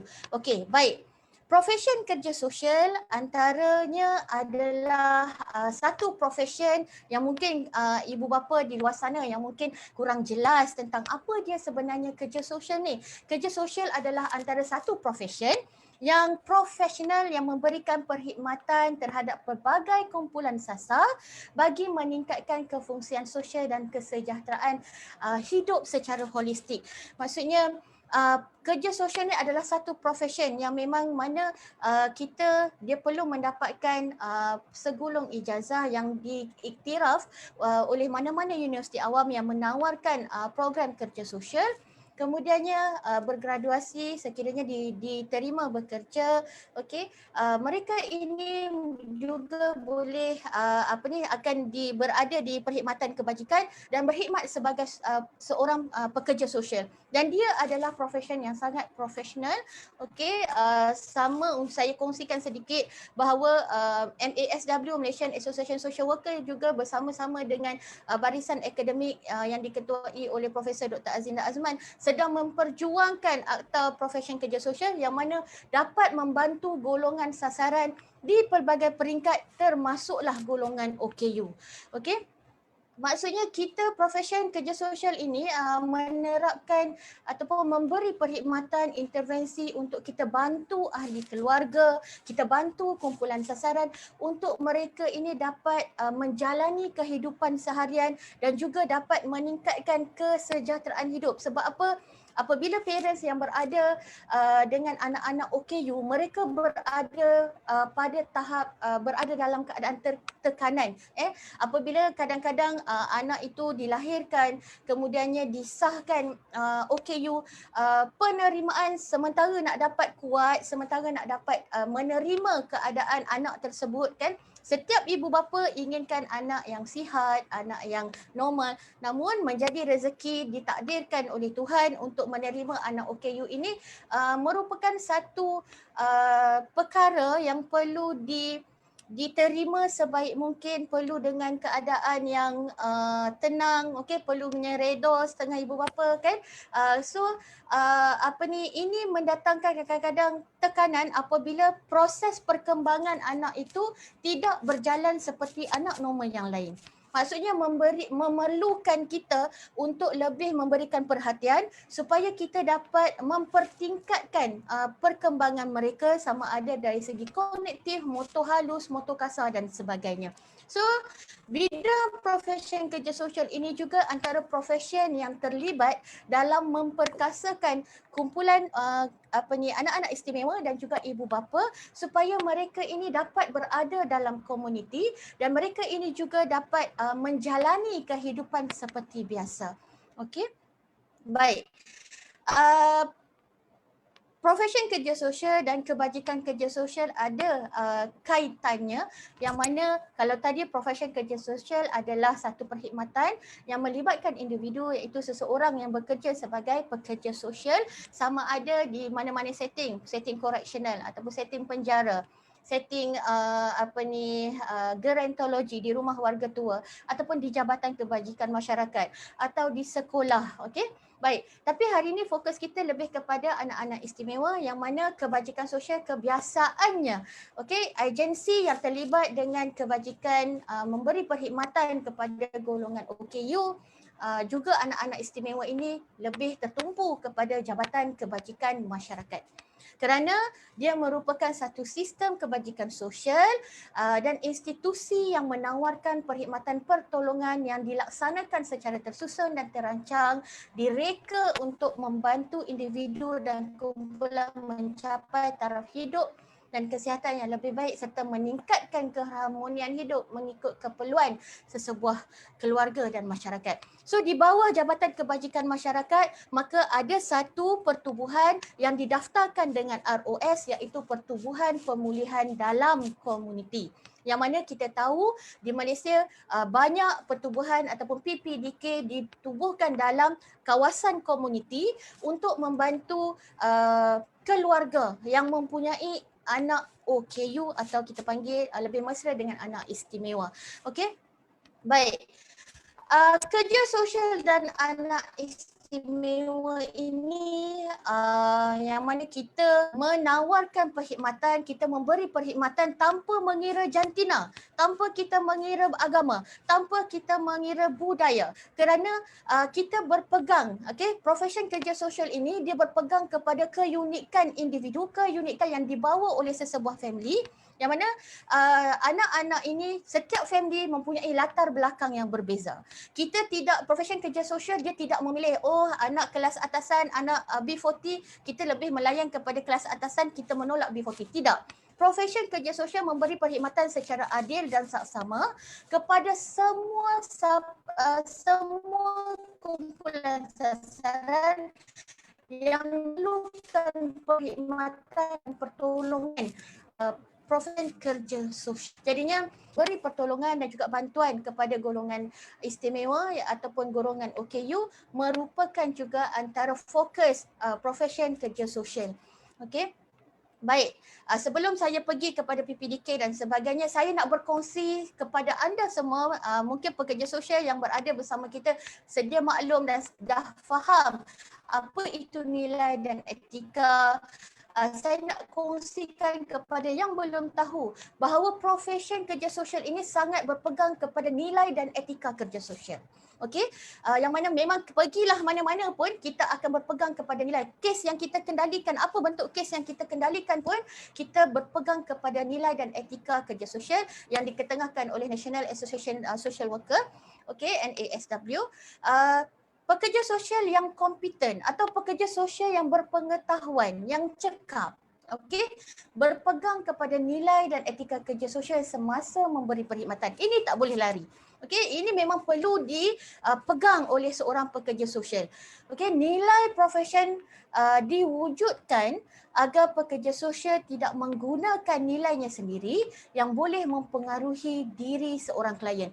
Maksudnya, contoh kita berhadapan dengan family yang ada anak OKU, kita tak boleh sebagai seorang pekerja sosial, kita sebagai seorang penjaga di rumah, di pusat-pusat perlindungan, okey, ataupun pusat jagaan OKU, kita tidak boleh mempunyai nilai kita sendiri terhadap keluarga tersebut. Kan, contoh saya bagi situasi. Kalau nilai kita sendiri, ada anak OKU ni membebankan. Contoh, itu nilai kita sendiri. Tapi apabila kita berada dalam profession, kita tak boleh langsung ada nilai tersebut. Kita kata OKU ini menyusahkan, OKU ini menjijikkan, OKU ini membebankan. Tak boleh. Okay, sebab kita adalah satu profession yang profesional, memberi perkhidmatan secara telus kepada mana-mana keluarga yang datang untuk mendapatkan perkhidmatan kita. So, apa keputusan, apa servis, apa perkhidmatan yang kita tawarkan, kita tak boleh meletakkan nilai kita. Okey, bila kita meletakkan nilai kita, dia akan mengganggu proses perkhidmatan kita tadi untuk membantu ibu bapa. Bila kita kata leceh, bila kita kata OKU ni beban, maka kita pun rasa tak nak buat lah pasal OKU ni leceh. Itu bila ada nilai, dan seorang pekerja sosial yang profesional tak boleh ada nilai sendiri. Perlu dielakkan semasa memberi perkhidmatan. Yes, kita adalah manusia, tak lari daripada mempunyai nilai-nilai sendiri. Namun apabila anda memberi perkhidmatan kepada golongan yang memerlukan, tak kira sesiapa, khususnya kepada golongan orang kurang upaya yang sangat memerlukan perkhidmatan kita, maka nilai sendiri perlu ditolak ke tepi, berpegang kepada nilai dan etika profesion. Okey, saya yakin dan percaya setiap mana-mana profession pun ada nilai dan etika yang perlu dipegang semasa memberi perkhidmatan supaya kita dilihat lebih profesional dan dilihat lebih berintegriti. Okey, kemudian etika merujuk kepada apa yang dilihat manusia sebagai tindakan yang betul ataupun salah, okey, right or wrong. Ia terdiri daripada peraturan-peraturan yang memandu tingkah laku seseorang. Maksudnya etika ini adalah satu garis panduan untuk kita pegang. Dia melihat, maksudnya dia memberi pandu arah kepada pekerja sosial. Ini betul. Ini salah. Jangan buat macam tu. Itu sebagai contoh, saya memudahkan supaya semua orang boleh faham. Maksudnya apabila tuan-tuan dan perempuan di luar sana apabila mendapatkan perkhidmatan pekerja sosial, okey, ketika apa-apa juga bentuk masalah, jangan risau, jangan bimbang. Profession kerja sosial, setiap pekerja sosial dan juga penjaga anak-anak istimewa pastinya berpegang kepada nilai dan etika profession agar mereka dapat memberi perkhidmatan yang terbaik. Okey, baik. Saya nak kongsikan 7 nilai dan yang 7 nilai yang perlu diamalkan oleh pekerja sosial, dan saya pasti penjaga di pusat jagaan juga ada nilai-nilai yang mungkin boleh mengambil 7 nilai profesion kerja sosial ini untuk dijadikan sebagai rujukan panduan semasa memberi perkhidmatan kepada anak-anak OKU dan juga keluarga. Pertama adalah penerimaan, kedua sikap tidak menghukum, ketiga konsep keindividuan, keempat adalah menghormati penentuan kendiri, berpegang kepada prinsip kerahsiaan, menghormati kepelbagaian yang dibawa oleh klien dan juga keadilan sosial. Apa yang dikatakan sebagai penerimaan? Penerimaan maksudnya siapa juga family yang datang, macam mana keadaan anak OKU tu sekalipun bedridden ke, air liur meleleh ke, asyik terkucir sahaja ke, semua itu perlulah diterima. Itu yang dikatakan sebagai penerimaan. Apa bentuk latar belakang, apa bentuk fahaman politik, apa bentuk budaya yang dibawa oleh keluarga, semuanya kita hadapi dan kita terima dengan baik. Itu konsep dan nilai yang perlu ada dan dipegang oleh siapa yang memberi perkhidmatan kepada ibu bapa dan juga anak-anak OKU. Kita terima sebaik mungkin siapa juga yang datang. Sama ada dia dalam golongan B40 ke, kita terima sebaik mungkin. Okey, seterusnya sikap tidak menghukum. Maksudnya kita tak ada rasa, maksudnya cik ada anak OKU ni sebab disebabkan oleh dosa-dosa cik yang dulu. Contohlah kan, sebab ada parents yang berkongsi dengan saya, ada masyarakat yang berkata sedemikian. Jadi kita yang memberi perkhidmatan kepada keluarga dan juga OKU, elakkan perkara ini. Sebab kita tak boleh menghukum. Tak semestinya kita tak tahu apa yang terjadi pada anak itu. Mungkin asalnya dia normal. Kemudian ada berlaku insiden-insiden yang tidak diingini, maka anak tersebut jadi OKU. Okey? Jadi jangan, bila menghukum ini, dia boleh meletakkan parent itu berada dalam keadaan yang lebih tertekan. Sebab nak membesarkan anak OKU bukan satu perkara yang mudah. Okey, berdasarkan kepada artikel yang saya baca, okey, seorang anak OKU mewakili 3 orang anak normal. Maksudnya bila kita nak handle seorang anak OKU, macam kita handle 3 orang anak normal. Bayangkan kalau kata ada parents ada, bila saya duduk dalam grup family yang mempunyai anak-anak OKU, okey, ada parents yang mempunyai 4 orang anak OKU. Kalau 4 kali dengan 3 berapa? Seperti, maksudnya bila dia handle 4 orang anak OKU, bersamaan dia seperti mengendalikan 12 orang anak normal. Okey, jadi untuk mengendalikan anak OKU bukanlah satu perkara yang mudah. Okey, sebab itu kita sebagai seorang pekerja yang profesional tidak meletakkan sikap menghukum.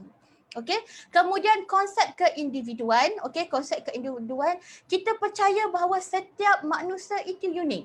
Okey, setiap family yang hadir itu unik sebab dia ada ragam dia ada fahaman dia ada idea dia yang tersendiri. Okey, maksudnya dia ada kekuatan dia ada kelemahan dia. Kemudian menghormati penentuan kendiri. Andai katalah, okey, ada parents dan juga kita dah merancang, kita dah letak strategi pelan tindakan kita bahawa anak OKU ini diagnosis cerebral palsy. Kita dah dapat tetapkan dah apa plan untuk rawatan ataupun rancangan pembelajaran harian RPH dia. Okey, tapi tak dipersetujui oleh ahli keluarga. Ini kena maksudnya menghormati penentuan ini. Mungkin parents dia kata saya tak boleh nak ikuti program ini. Okey, so kita sebagai orang yang profesional, kita tak boleh puan kena buat juga ni. Kami dah rancang dah, kami dah cuba dah sebab ini yang akan bantu anak perempuan nanti berjalan. Contoh kalau kata anak itu cerebral palsy, jangan kita letak janji begitu. Okey, so penentuan kendiri kita bagi, kita hormat keputusan yang ditentukan oleh klien ataupun keluarga tadi. Mungkin dia ada perkara yang difikirkan lebih baik. Mungkin dia ada masalah keuangan. Mungkin dia ada masalah dari segi pengangkutan. So sebagai profesion kerja sosial yang profesional, orang yang memberi khidmat kepada berbentuk kebajikan dan sebagainya, perlulah menghormati keputusan yang dilakukan. Apa pun kena ada bentuk perbincangan dengan parents supaya mereka faham apa sebenarnya yang dirancang oleh pertubuhan ataupun pusat jagaan untuk anak-anak mereka. Okey? Ketiga, yang seterusnya adalah yang kelima. Okey, berpegang kepada prinsip kerahsiaan. Ini paling penting. Okey, ini paling penting. Baik, apabila kita mana-mana apa-apa juga isu, apa-apa juga diagnosis pelatih yang ada di tempat kita, sama ada cerebral palsy, autism, ADHD, syndrome Down, okey, disleksia dan sebagainya. Okey, bila anda berhadapan dengan situasi ini, okey, perlulah butiran-butiran peribadi, maklumat-maklumat diagnosis perlu disimpan secara rapi dan sulit. Apa juga bentuk background keluarga tak boleh dikongsikan sesuka hati dengan walaupun dengan rakan sekerja. Kan, bila katalah parent tu datang register apa semua kan, kemudian kita tengoklah, kita dah ambil latar belakang dia semua, Kemudiannya bila kita dah semak, dah simpan buat satu file, lepas tu kita pula pergi cakap dekat kita punya klik, kita punya rakan sekerja, nak tahu, kan dia mula jadi makcik bawang. Tak boleh. Sebab apa juga yang ada, yang dikongsikan oleh keluarga adalah menjadi satu kerahsiaan. Apa juga perkara-perkara sulit, okey, perkara-perkara sulit perlu disimpan dengan rapi. Sebab itu di PPDK maupun di pusat jagaan akan ada satu almari, okey, ada satu kabinet, ada satu store yang menyimpan tentang hal-hal peribadi keluarga dan juga anak-anak OKU. Sebab perkara ini tak boleh dikongsikan sesuka hati, okey? Sebab apa juga maklumat yang dikongsikan, kita perlulah menyimpan. Sebab klien dia letakkan kepercayaan, parents letakkan kepercayaan kepada kita untuk kita bantu dia dan menyimpan segala maklumat peribadi yang telah dikongsikan. Sebab apa? Okey, dia kongsikan dengan kita adalah untuk kita bantu dia menyediakan intervensi yang bersesuaian. Maklumat yang kita terima adalah bantu kita untuk rancang pelan tindakan apa yang terbaik untuk anak-anak OKU. Okey, sebab itu kita perlu berpegang kepada prinsip kerahsiaan. Seterusnya adalah menghormati kepelbagaian yang dibawa oleh klien. Maksudnya dari segi agama, kepelbagaian, fahaman politik pun telah saya jelaskan tadi. Okey, maksudnya setiap orang, kalau 10 parents, 10 kelainan yang dibawa. Jadinya anda perlulah menghormati. Okey, kalau tak semestinya apa yang anda utarakan kepada parents A akan diterima oleh parent B.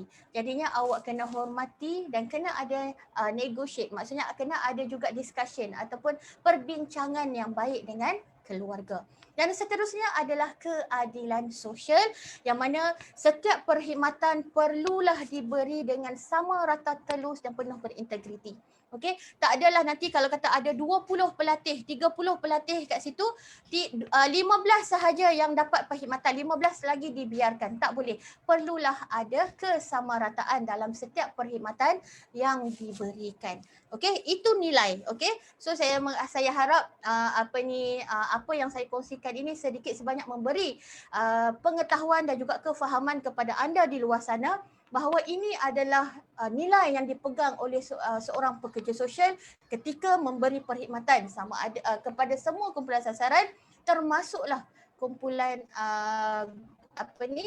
golongan kurang upaya. Alright. Baik, 6 etika, okey, 6 etika. Sikit lagi saya akan kongsikan aktiviti-aktiviti, okey. Sebab saya nak memberi pendedahan kepada anda di luar sana apa itu sebenarnya profession kerja sosial. Okey, mungkin tak ramai yang tahu kan. Alright. Baik. 6 etika yang perlu diamalkan oleh pekerja sosial adalah memberi perkhidmatan. Maksudnya etika kita bila kita berada dalam bidang profession kerja sosial, kita perlulah sentiasa bersedia. Okey, bersedia memberi perkhidmatan kepada sesiapa sahaja yang memerlukan. Sama ada ibu, sama ada bapa, apatah lagi dengan anak-anak istimewa. Okey, keadilan sosial adalah perkhidmatan yang sama rata, menghormati maruah dan harga diri individu, hormat setiap parent. Janganlah kita pergi jaja ataupun kita pergi canang aib dia ataupun kesalahan dia ataupun maklumat yang diberikan. Sebab kita kena menghormati setiap ibu bapa, setiap anak-anak yang ada yang sedang kita bantu. Okey, kepentingan perhubungan kemanusiaan dari segi perhubungan. Okey, antara kita yang memberi perkhidmatan kepada keluarga, anak-anak.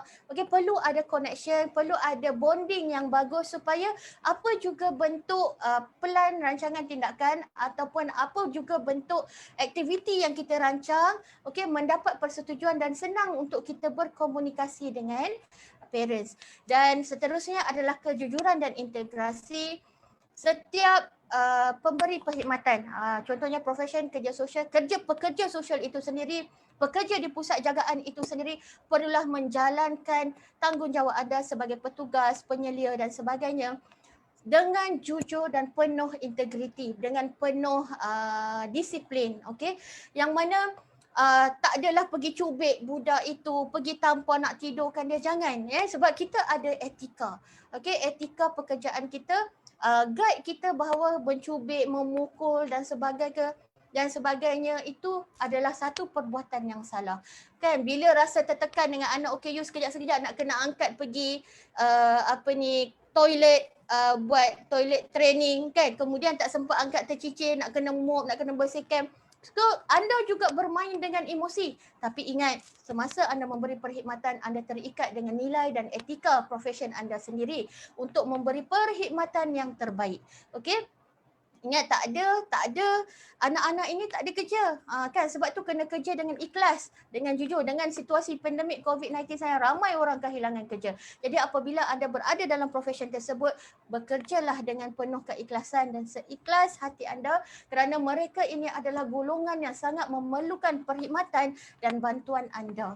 Okey? Dan seterusnya adalah kecekapan, yang mana setiap individu ataupun kita sebagai seorang profesion kerja sosial, penjaga di pusat jagaan, perlulah mempunyai kecekapan yang mana dari segi pengetahuan tentang anak-anak OKU. Apa basic skill yang perlu kita ada, ikutlah bentuk-bentuk aktiviti kursus-kursus yang dijalankan oleh MAKPEM. MAKPEM banyak menjalankan kursus-kursus tentang anak OKU, penjagaan anak OKU, penjagaan taska dan sebagainya. So ini akan membuatkan kita cekap untuk kita berhadapan dan mengendalikan anak-anak kurang upaya. Ini 6 etika yang perlu dan dituntut oleh profesion kerja sosial, perlu dilaksanakan semasa memberi perkhidmatan.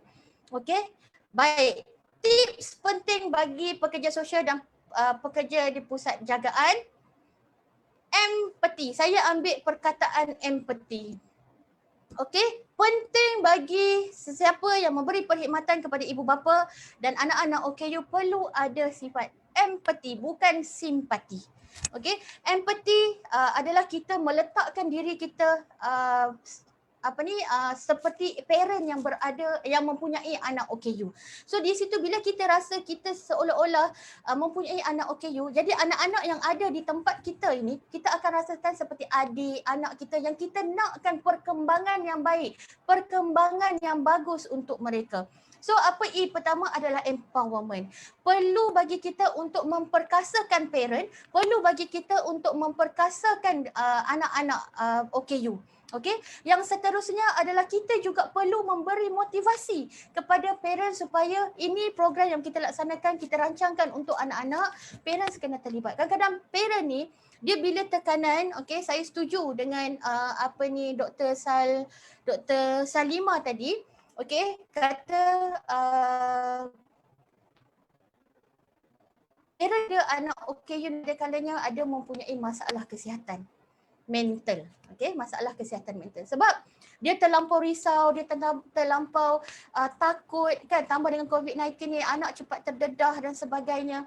So ini kadang-kadang merencatkan, sebab itu ada parents yang sembunyikan anak bila dia ada anak OKU.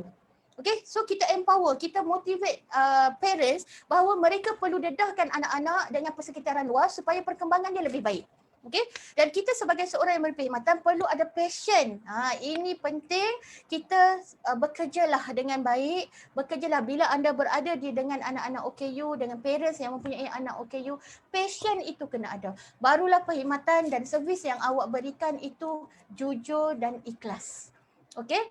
Kemudian aktif. Aktif maksudnya kena rancang program. Okey, kena rancang program. Sebab parent, dia tak tahu pun kadang-kadang tentang diagnosis anak apa sebenarnya yang perlu. Jadi peranan kita sebagai seorang pekerja sosial dan penjaga di PDK yang mempunyai pengetahuan lebih tentang anak-anak OKU ini, maka kita boleh rancang. Kita kena aktif kena aktif untuk merancang untuk anak-anak OKU punya program. Macam tu juga thinker. Kita kena jadi thinker, jadi pemikir. Apa dia lagi program yang kena buat ni? Okey, apa lagi yang nak dilaksanakan untuk memperkasakan, meningkatkan keupayaan motor halus dan motor kasar anak-anak, contoh. Okey, kemudian honest. Okey, kenalah jujur. Okey, semasa anda memberi perkhidmatan, jangan culas, okey. Jangan depan parents cakap lain, dengan anak-anak awak buat tak tahu kan, petugas pelatih awak buat tak tahu, jaga ala kadar, okey. Sebab setiap parent yang hantar anak ke PPDK, pusat jagaan, ada mission dia supaya pusat jagaan ini sama-sama dengan dia dapat bantu untuk mempertingkatkan keupayaan anak. Dan yang terakhir adalah why, iaitu saya pilih yes, maksudnya ya, anda bersedia untuk memberi perkhidmatan kepada ibu bapa dan juga anak-anak OKU. So saya guna word ini, empathy, untuk semua profesion kerja sosial dan juga pekerja di pusat jagaan untuk ada sifat ini supaya kita sama-sama boleh bantu pelatih dan juga ibu bapa. Okey, so sikit lagi. Okey, yang selebihnya adalah gambar sahaja. Okey, tumpuan yang harus diberikan oleh pekerja sosial dan pekerja di pusat jagaan macam Dr. Salimah cakap tadi, kesihatan mental, aspek psikologi, aspek emosi, okey, perancangan pelan tindakan untuk meningkatkan perkembangan potensi anak, kebajikan. Saya sarankan parents yang kalau ada di sini mempunyai anak-anak OKU, okey, perlu berada dalam support group. Okey, perlu berada dalam support group yang aktif, yang boleh mempertingkatkan motivasi anda, okey, untuk kita bantu anak kita. Sebab kena ingat anak kita yang OKU, dia tak tahu yang dia adalah OKU. Kalau kata dia bedridden, dia tak tahu. Kita yang di luar ini yang tahu. Kita lihat dia sebagai OKU. Okey, sebab orang kurang upaya. Dia dalam dunia dia, dia dah biasa dalam dunia dia. Dia mungkin lihat kita yang normal ni sebagai OKU. Sebab dia dalam kondisi dia mungkin berjalan tak stabil dan sebagainya. Itu cara dia dalam dunia dia. Dia normal dalam dunia dia. Okey, mungkin dia tengok kita secara OKU, tapi kita sebagai normal ini, okey, kita perlu rancang, kita perlu bantu untuk kita mempertingkatkan kebolehan semaksimum mungkin untuk anak-anak kita. Kalau kita parents, kita pekerja sosial, kita parents, kita tak bantu anak-anak ini, mereka tak akan tahu bahawa mereka perlu melakukan perkara yang betul dan yang sebenarnya. Sebab mereka ini sentiasa perlu distimulate. Okey, nak pergi tandas, kena ada toilet training, nak makan kena ajar, kadang-kadang ada masalah penglihatan, kita perlu buat stimulasi, okey, dari segi warna dan sebagainya. Itu semua memerlukan kemahiran dan pengetahuan. Kita boleh berikan kepada ibu bapa, pekerja sosial kena ada pengetahuan itu, dan juga penjaga di PPDK dan juga pusat jagaan lain juga perlu mempunyai pengetahuan tersebut.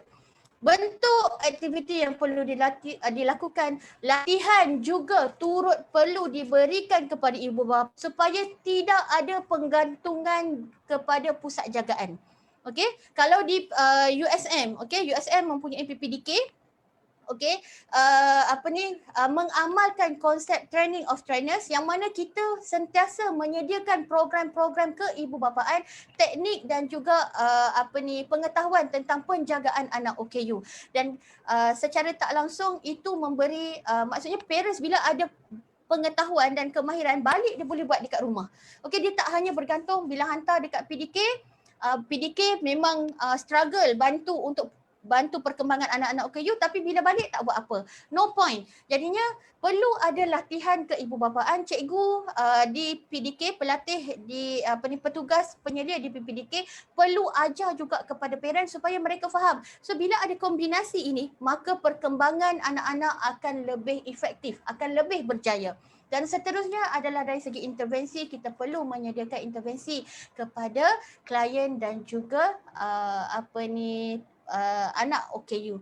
Okey, baik, ini antara aktiviti online learning yang dilakukan oleh guru-guru. Alhamdulillah di PPDK Kampus Induk USM, kami bersyukur kerana mempunyai guru-guru yang terlatih dan juga guru-guru yang sangat committed untuk membantu perkembangan anak-anak OKU. Dan mereka ini adalah tulang belakang PPDK Kampus Induk USM yang sentiasa merancang untuk meningkatkan perkembangan anak-anak. Baik, untuk makluman saya kongsikan sedikit, saya bermula dengan program We Are For You, yang mana saya melibatkan pelajar jurusan sosial, okey, untuk terlibat dengan aktiviti-aktiviti melibatkan orang kurang upaya, anak-anak kurang upaya. Okey, mereka ini tidak hanya tertumpu kepada kelas, saya juga bawa kepada program-program berbentuk khidmat komuniti. Okey, ini antara program, kalau tengok sini, sorry gambar sedikit kembang, dirasmikan oleh Profesor Dr. Azinda Azman, Dekan Pusat Pengajian Sains Kemasyarakatan. Okey, kemudiannya dalam We Are For You ini, okey, ini sebelum pandemik lah, maksudnya sebelum ini, maksudnya saya kongsikan mana perkhidmatan saya dengan anak-anak OKU. Okey. Baik, kemudian dalam We Are For You ni kita panggil terapis, kita panggil pakar neuro, kita panggil occupational therapy untuk beri pendedahan kepada ibu bapa yang ada anak OKU. Okey, kita ajarkan teknik asas supaya diorang balik boleh praktiskan di rumah. Okey. Baik, asas urutan kita ajar, okey, kita ajar juga untuk sensory. Okey, aktiviti sensory, kita wujudkan juga sensory motor camp. Okey, bukan sahaja libatkan anak-anak OKU, ibu bapa juga kita libatkan. Tengok kat situ saya dah macam admin dah, lebih kurang untuk bagi alasan. Okey, ini aktiviti luar. Okey, ini sebab USM ada PPDK, saya terlibat banyak aktiviti dengan parents yang ada anak OKU. Kenapa? Saya juga mempunyai anak OKU dalam kategori cerebral palsy. Okey. Baik, seterusnya ini antara aktiviti yang dijalankan. Okey. Kita juga buat aktiviti sign therapy. Okey. Ini saya nak kongsikan. PPDK USM ditubuhkan pada 9 Julai 2009 dan dia adalah merupakan projek yang diangkat sebagai projek universiti. Okey. Ini pada ketika ini yang berbahagia Datuk Maria Bernard Sensor selaku pengerusi ataupun JP OKU telah datang turun untuk melihat ataupun melawat tapak. Juga ada VC, mantan VC USM, Profesor Datuk Dr. Asma Ismail. Kita ada Profesor Dr. Azinda Azman juga di situ, merupakan profesor pertama di Malaysia. Yang juga bergerak aktif dengan khidmat-khidmat komuniti dan juga persatuan NGO. Okey, dan kita ada pegawai-pegawai USM yang hadir untuk melihat tapak PPDK Kampus Induk USM ini semasa dilaksanakan, okey, selepas beberapa proses. Okey. Ini PPDK sekarang. Okey, PPDK Kampus Induk USM, alhamdulillah PPDK Kampus Induk USM ini USM menjadi universiti awam pertama yang mempunyai PPDK dalam kampus induk. Yang pertama Kubang Krian, yang keduanya adalah di kampus induk. Okey, PPDK ini dipark ataupun diletak di bawah pengelolaan Pusat Pengajian Sains Kemasyarakatan. Okey, yang dikelolakan oleh saya, lepas tu disokong penuh oleh Profesor Dr. Azinda Azman selaku Dekan Pusat Pengajian Sains Kemasyarakatan. Okey, kemudian ini adalah dalam PPDK. Okey, sekarang memang parents tak ada, pelatih tak ada disebabkan kita belum mendapat kebenaran daripada Jabatan Kebajikan Masyarakat Negeri Pulau Pinang untuk beroperasi, memandangkan kita berada di mukim 13 yang masih mempunyai ada certain area yang masih lagi PKPB dan PKPD ya. Alright. Ini SOP sebenarnya kita ready kita dah ready, maksudnya mengikut SOP. Kalau kata bila-bila masa sedikit akan dibenarkan buka, kita susun atur kita punya meja dan kerusi seperti mana tadi Dr. Salimah. Okey, alhamdulillah kita ikut prosedur SOP yang telah ditetapkan. Alright, okey, saya nak kongsikan kepada anda semua sebelum saya tamat sesi ini. Besok PPDK Kampus Induk USM akan menganjurkan webinar yang mana kita menjemput Puan Diana Raya untuk berkongsi tentang sensory integration untuk anak-anak berkeperluan khas. So bagi yang berminat boleh menyertai kami besok secara webinar. Okey, saya ambil kesempatan ini untuk berkongsi untuk bagi parents yang ada anak OKU, okey, boleh menyertai program ini. So situasi COVID-19 telah mengubah norma kehidupan seharian manusia termasuk anak-anak berkeperluan khas. Namun perlu diingat anak-anak ini, ibu bapa ataupun waris masih memerlukan khidmat dan sokongan kita dalam membantu mereka meningkatkan psikomotor anak-anak agar proses dan perkembangan anak-anak kurang upaya dapat ditingkatkan secara berterusan. Bagi parents yang ada anak-anak istimewa, ada anak-anak normal, perkembangan anak-anak normal itu satu kemanisan. Bagi parents yang ada anak-anak OKU, anak istimewa yang disayangi, okey, maafkan saya, yang disayangi, perkembangan mereka adalah satu kepuasan. Okey, sebab apa? Nak dapat sedikit perkembangan bukan satu perkara yang mudah. Dia take time. So bila ada perkembangan itu, dia parents yang ada anak OKU sahaja tahu rasa itu macam mana. Kan even kalau kata dia buat Lego pun, dia campur Lego, mami bunga. Kan, contohlah dia kata mami bunga. Okey, itu pun sudah boleh meruntun hati kita. Okey, sudah pun boleh meruntun hati kita yang mana kita tahu dia tahu, maksudnya menghargai. Contohlah saya bagi. Okey, buat semua anak-anak OKU bukanlah liability, tetapi mereka adalah productivity yang mana modal insan yang perlu kita pertingkatkan kerana mereka juga mampu berjaya dan mereka juga mempunyai hak untuk hidup sama seperti kita. Saya sudahi dengan wabillahi taufiq wal hidayah. Assalamualaikum warahmatullahi wabarakatuh. Salam sejahtera. Sebarang soalan kita akan jumpa di sesi Q&A. Saya serahkan semula kepada Mr. Lawrence. Thank you. Mr. Lawrence, please on your mic.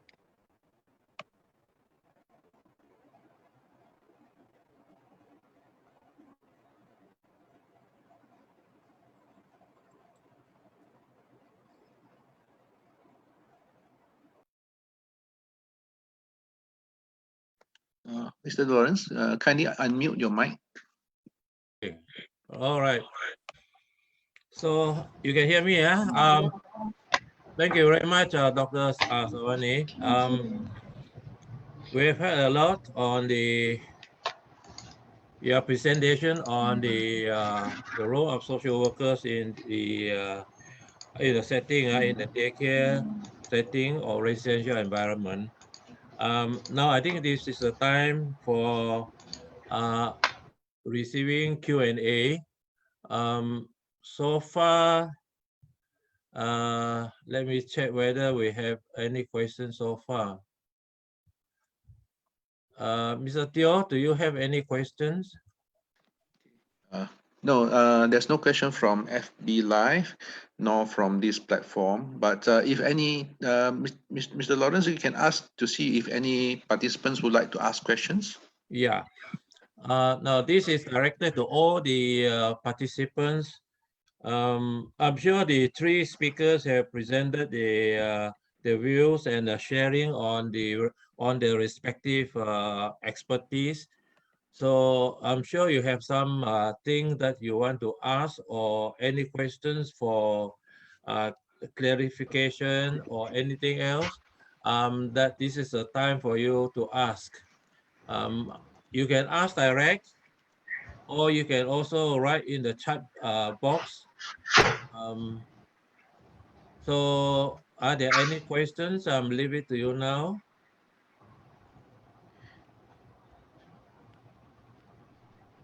Okay, Mr. Lawrence, maybe I can ask some question. Yeah. Yeah, please. Okay, Dr. Syazwani, yeah, maybe nanti boleh share link apa tu yang your program tomorrow tu kat chat.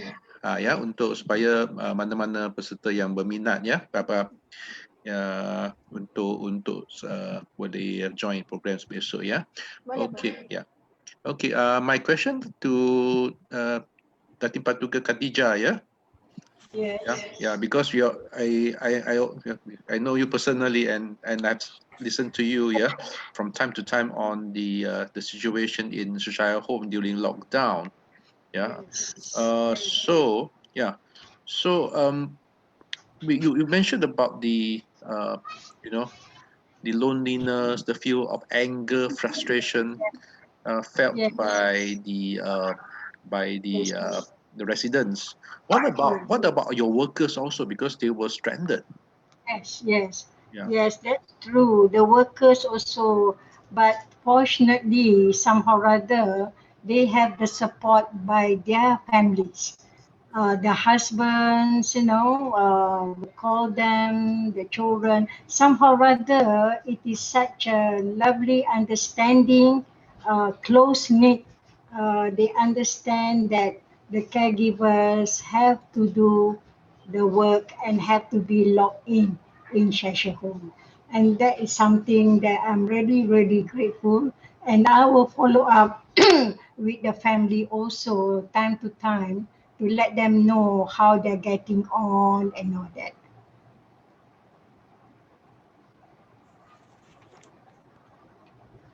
Thank you, Mr. Teo, that you about the question to Datin Paduka. Maybe I can add in one more question to Datin Paduka. I also manage some of the Cheshire homes here. How do you normally manage the donors and the donations during this COVID-19 pandemic? Okay. To tell you the truth, I'm amazed at myself because donations come in plentiful during that time because it's a personal approach.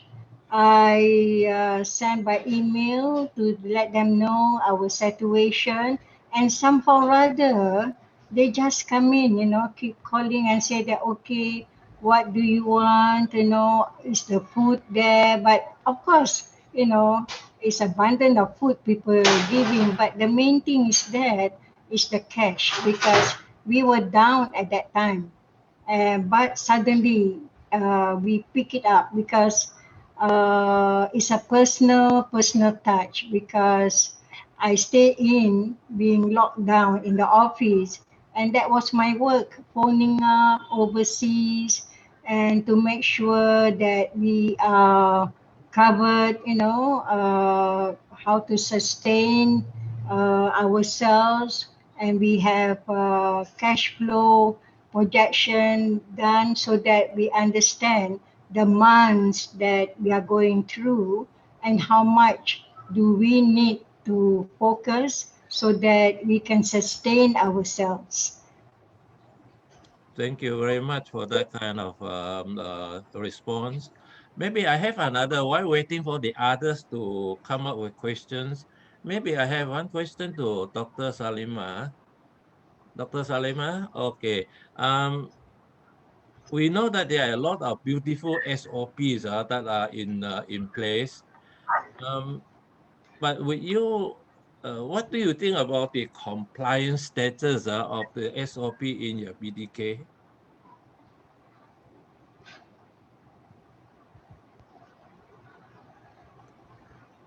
Okay.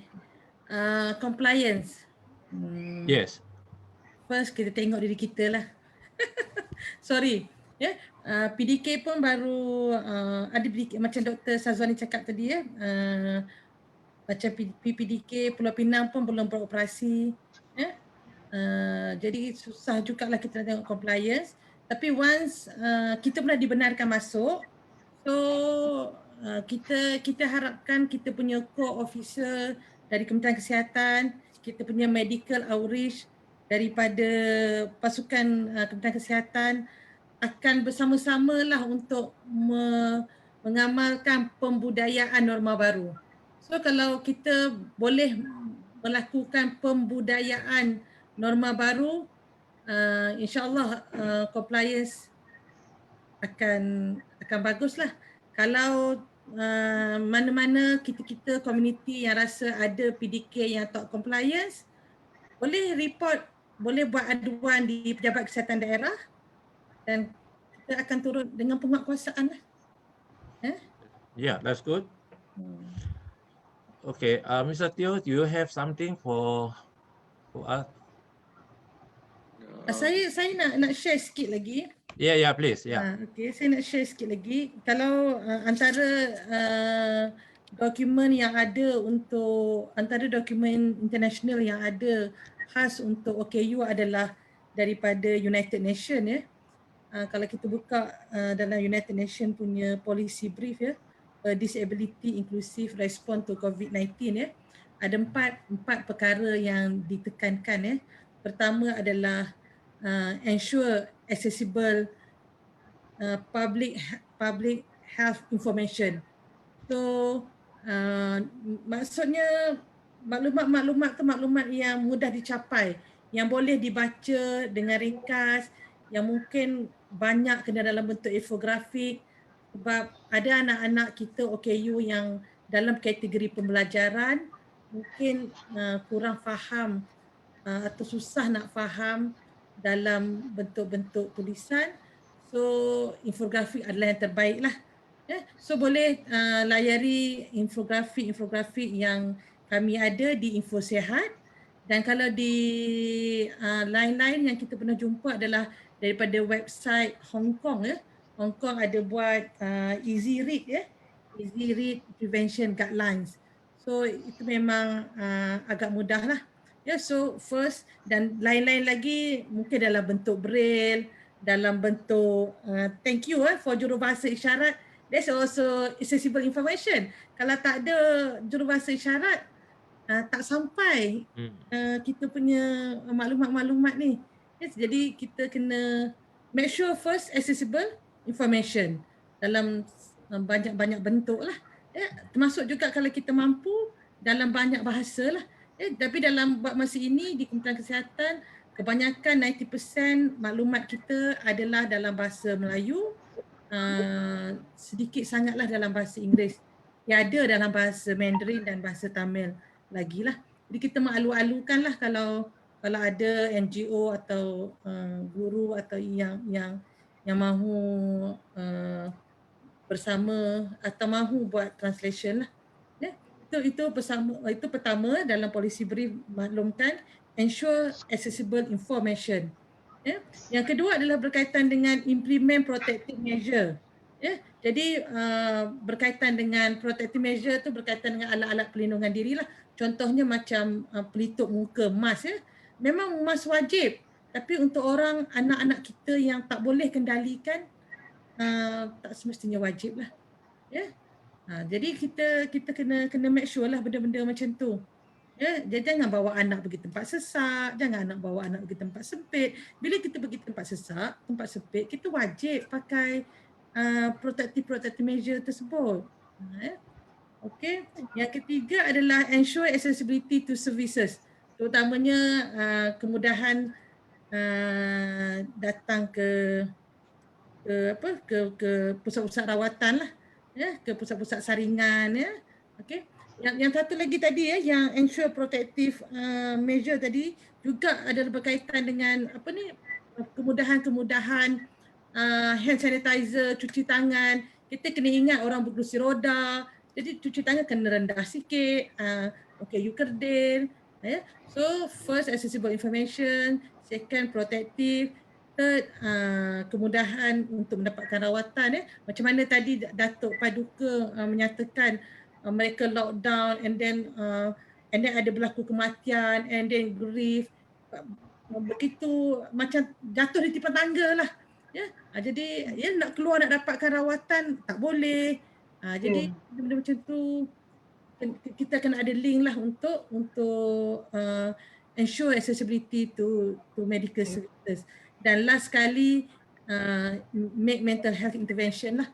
Setiap orang setiap individu daripada kita tak kira dari golongan mana pun mesti akan ada sedikit gangguan kesihatan mental macam kita frontliner yang bekerja setiap hari, yang nak tepis risk communication lagi, yang macam-macam lah dugaan yang cabaran kita lalui. So itu dalam policy brief United Nations lah yang saya nak kongsikan. Dr. Salimah, boleh saya tanya tak? Satu. InsyaAllah. Datuk. Saya protokol memang ketat lah during this time. Kerana nak mohon satu aja, kerana kita semua dalam quarantine sekarang dan kita pakai gelang kan. Jadi pada 22 hari bulan mereka akan they cut the scissor, the bracelet tu kan. Saya memohon kalau boleh sekiranya pihak medical datang di rumah amal kerana saya nak transport 40 orang pada hari saringan punya susah. So can imagine dah Dr. Salimah, saya buat rayuan dalam surat lah, saya berharap kerana just siapa saringan dah buat ini for them to apa orang kata what you call this scissor of the apa ni the bracelet tu kan, boleh tak dilakukan di tempat kami seperti lockdown dahulu, semua medical people datang memberi saringan, tapi pada masa kuarantin ni lain pula dia punya protokol. Macam mana agaknya? Okey, Datuk, Rumah Amal Cheshire di bawah Pejabat Kesihatan Daerah Kepong? Gombak. Saya dah cakap dengan doktor dah. Saya tak tahulah apa nak Bawah buat. Saya Pejabat tak Kesihatan Daerah Gombak. Ya, please.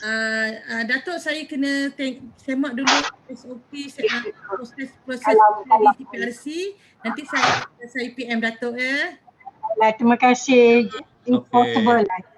Okay, Datin Paduka, I think this they will take note of your request. Yes, Yeah. thank you. Okay, any other questions from the floor? Or else I have one specific directed to Dr. Syazwani Drani. Doctor, are you there? Yeah.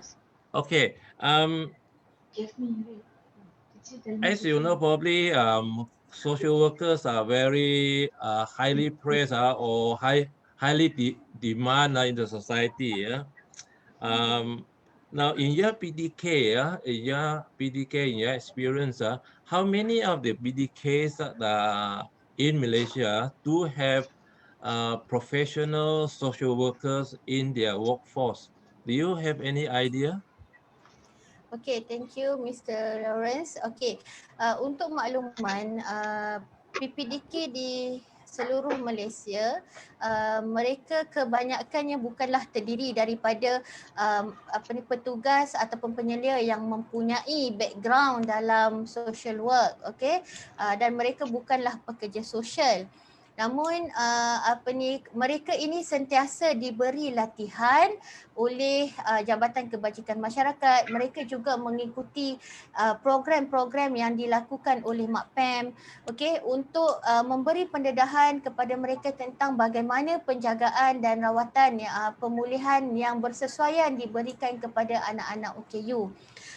Pada ketika ini kalau di kampus Induk USM kita ada graduan dalam bidang kerja sosial yang berkhidmat di PPDK kampus Induk USM. So apabila PPDK berada dalam persekitaran universiti, secara tidak langsung dia memberi dan menawarkan peluang pekerjaan kepada graduan untuk mempraktiskan, okey, masuk kepada setting yang penjagaan OKU. So dekat situ saya rasa itu adalah satu platform yang sangat bagus yang mana kita memberi peluang dan ruang kepada pelajar kita untuk berkhidmat dan menerapkan apa bentuk pengetahuan dan kemahiran yang telah diajar terus kepada golongan sasaran.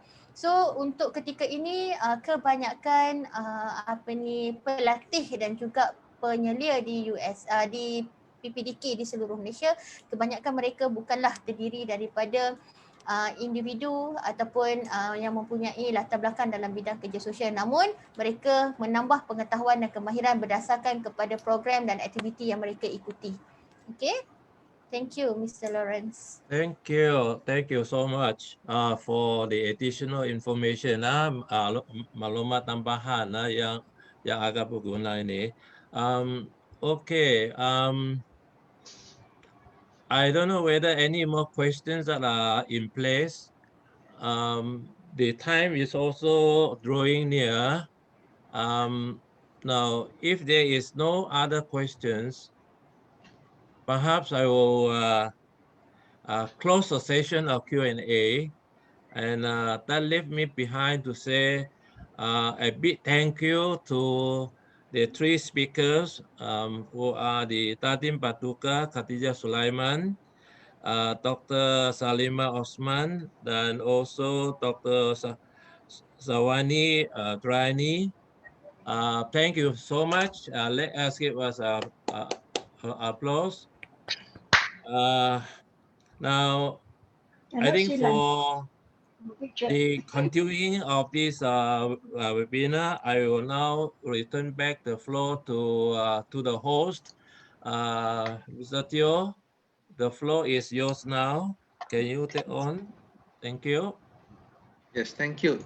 Thank you, Mr. Lawrence, for moderating this morning session. Thank you to all our distinguished speakers. So we are coming to the end of our webinar. Yeah, thank you for your patience and still staying with us.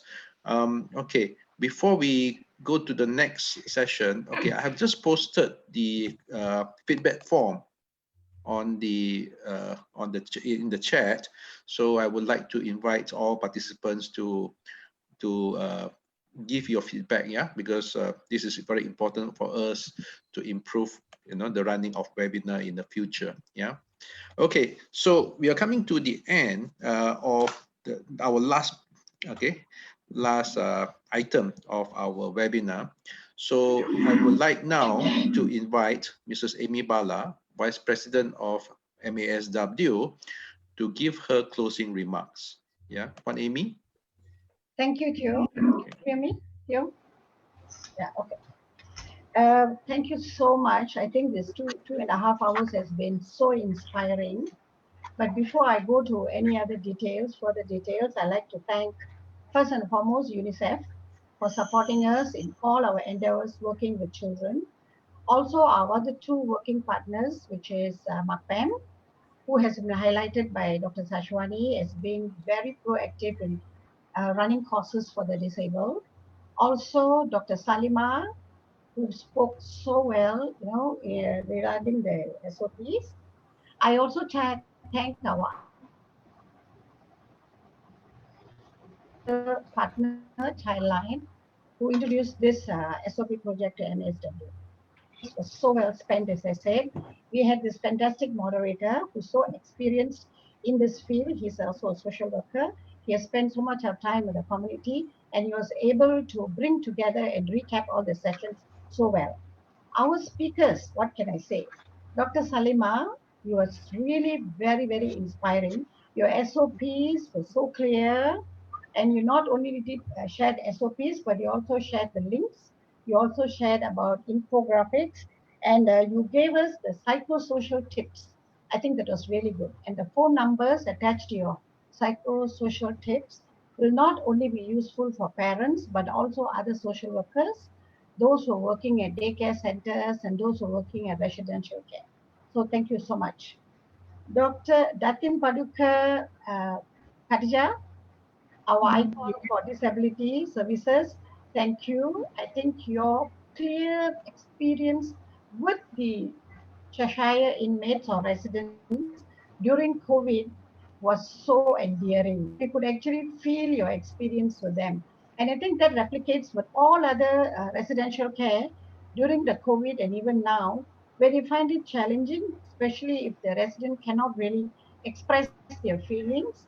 And if the carers can't understand or empathize, then it's very challenging situation. But in Cheshire, I see you managed to come out with a lot of creative activities, and your staff there all worked as a team. So that is actually a very good example for other daycare as well. Dr. Syazwani, you've inspired me all over again to be a social worker. I'm so glad I'm a social worker myself, because you brought out what it is to be a good professional social worker. You spoke about the nilai, the ethics, and you used empathy, which is very important for a social worker, in such a beautiful way. Thank you so much.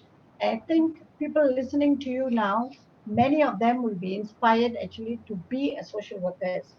I think that's really very, very good. And what's most important is all the speakers spoke from their heart. They spoke not only with experience, but also you can see their commitment and their passion for the disabled group. And that is really important if you want to work with a particular target group. Thank you very much. Last but not least, Mr. Teo, our host. Thank you, Mr. Teo. You're always there for MASW, and we're very happy to have you on the expo. And the team in the office, Laila, Ainur, and I think Judisha is somewhere at the back. Thank you so much. The rest of the exco who have been not visible here, but who have been helping us in some way or other, thank you very much.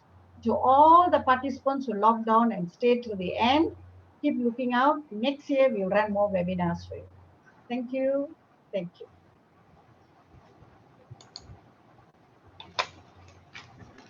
Thank you, Amy. Yeah, for the very warm words and welcome and concluding remarks. Okay, so before we end, okay, there are a few things. Yeah, just want to say. Okay, so there's one question from Fahana. She says that she missed most part of the session. So the recording is actually, we will send you the link. The webinar is actually recorded, yeah, and we'll be running on our Facebook Live now. But after the Facebook Live ends, you can still go back and watch the recording again. That applies also to our webinar on the 13th. Yeah? In case you miss our first webinar on the 13th, you can watch the recording, okay, through our Facebook page. Yeah. So so don't forget, yeah, to fill in your feedback form. Yeah. Okay. Before we end, yeah, as always, we want to have a group photo. Yeah. So I would like to invite, yeah, all our participants, yeah, if your camera is available, yeah, I understand not everybody, sometimes, you may use a different gadget, yeah. So if you can kindly switch on your video and show us your lovely face, then we can capture, yeah, the group for today, yeah. Yes. Yeah. Yeah, can. Okay, thank you so much. Yeah. So yeah, Dr. okay. Nora, where's your gambar? Okay, so I'll get Dr. Dr. Nora. Nora to somebody to, yeah. Okay. So yeah, you can switch on your video. Yeah. So yeah. Okay. And yeah, I've seen. I can see a lot of people are switching on now. This is very encouraging. Yeah. Yeah.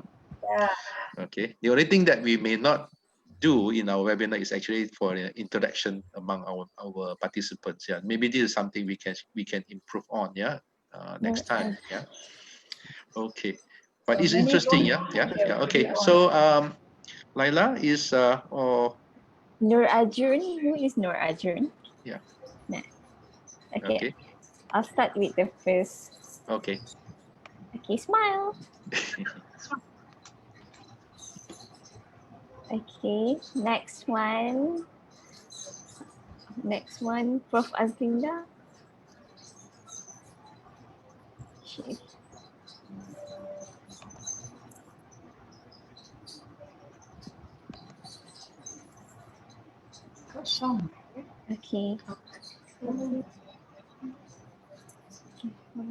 The second one.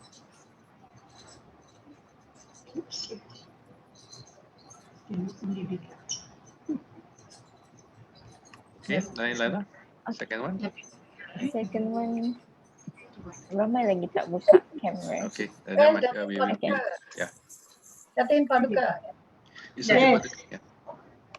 Now you see you. Okay. Okay. Okay. And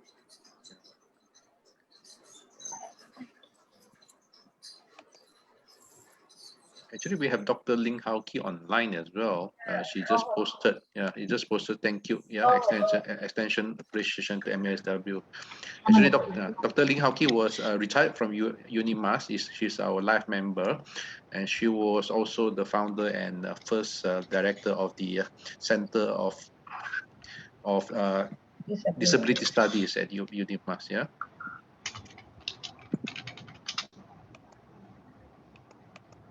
okay. Okay. Okay. I also just got the feedback form. Yeah, I need to post the feedback form on Facebook page as well. Okay. Lila, you continue to take photos, yeah? Okay. Yeah, I'm done. You're done. Actually. You're okay. You're Yeah. done. Okay. Okay. So thank you so much once again, yeah, ladies and gentlemen, for participating at today's webinar, yeah, co-organized by MASW, UNICEF, Childline, and MAKPEM, yeah. So we would like to thank all our participants, our speakers, our moderators, yeah.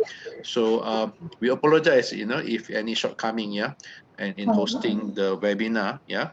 And like Amy says, we hope to organize more events in the future, and maybe probably more webinars, and we hope to see you okay in our next program. Yeah, so so once again, stay safe, okay, stay healthy. Yeah, so I wish everybody a Merry Christmas. Yeah, and looking forward to a Happy New Year to Happy New Year. 2021. Yeah, Happy New Year, everybody. Yeah. Thank you. Yeah, so before you leave, please, yeah, please fill up the form. Yeah, okay. So there's hockey. Yeah, okay. So we have, yeah, so I'm trying to look for the form. I can't see. okay, we can still get some photos, yeah, if you want to. Yeah.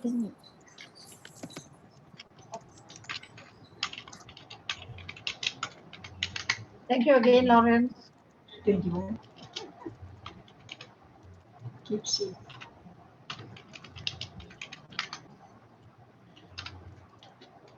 So if you want Bye, to, everybody.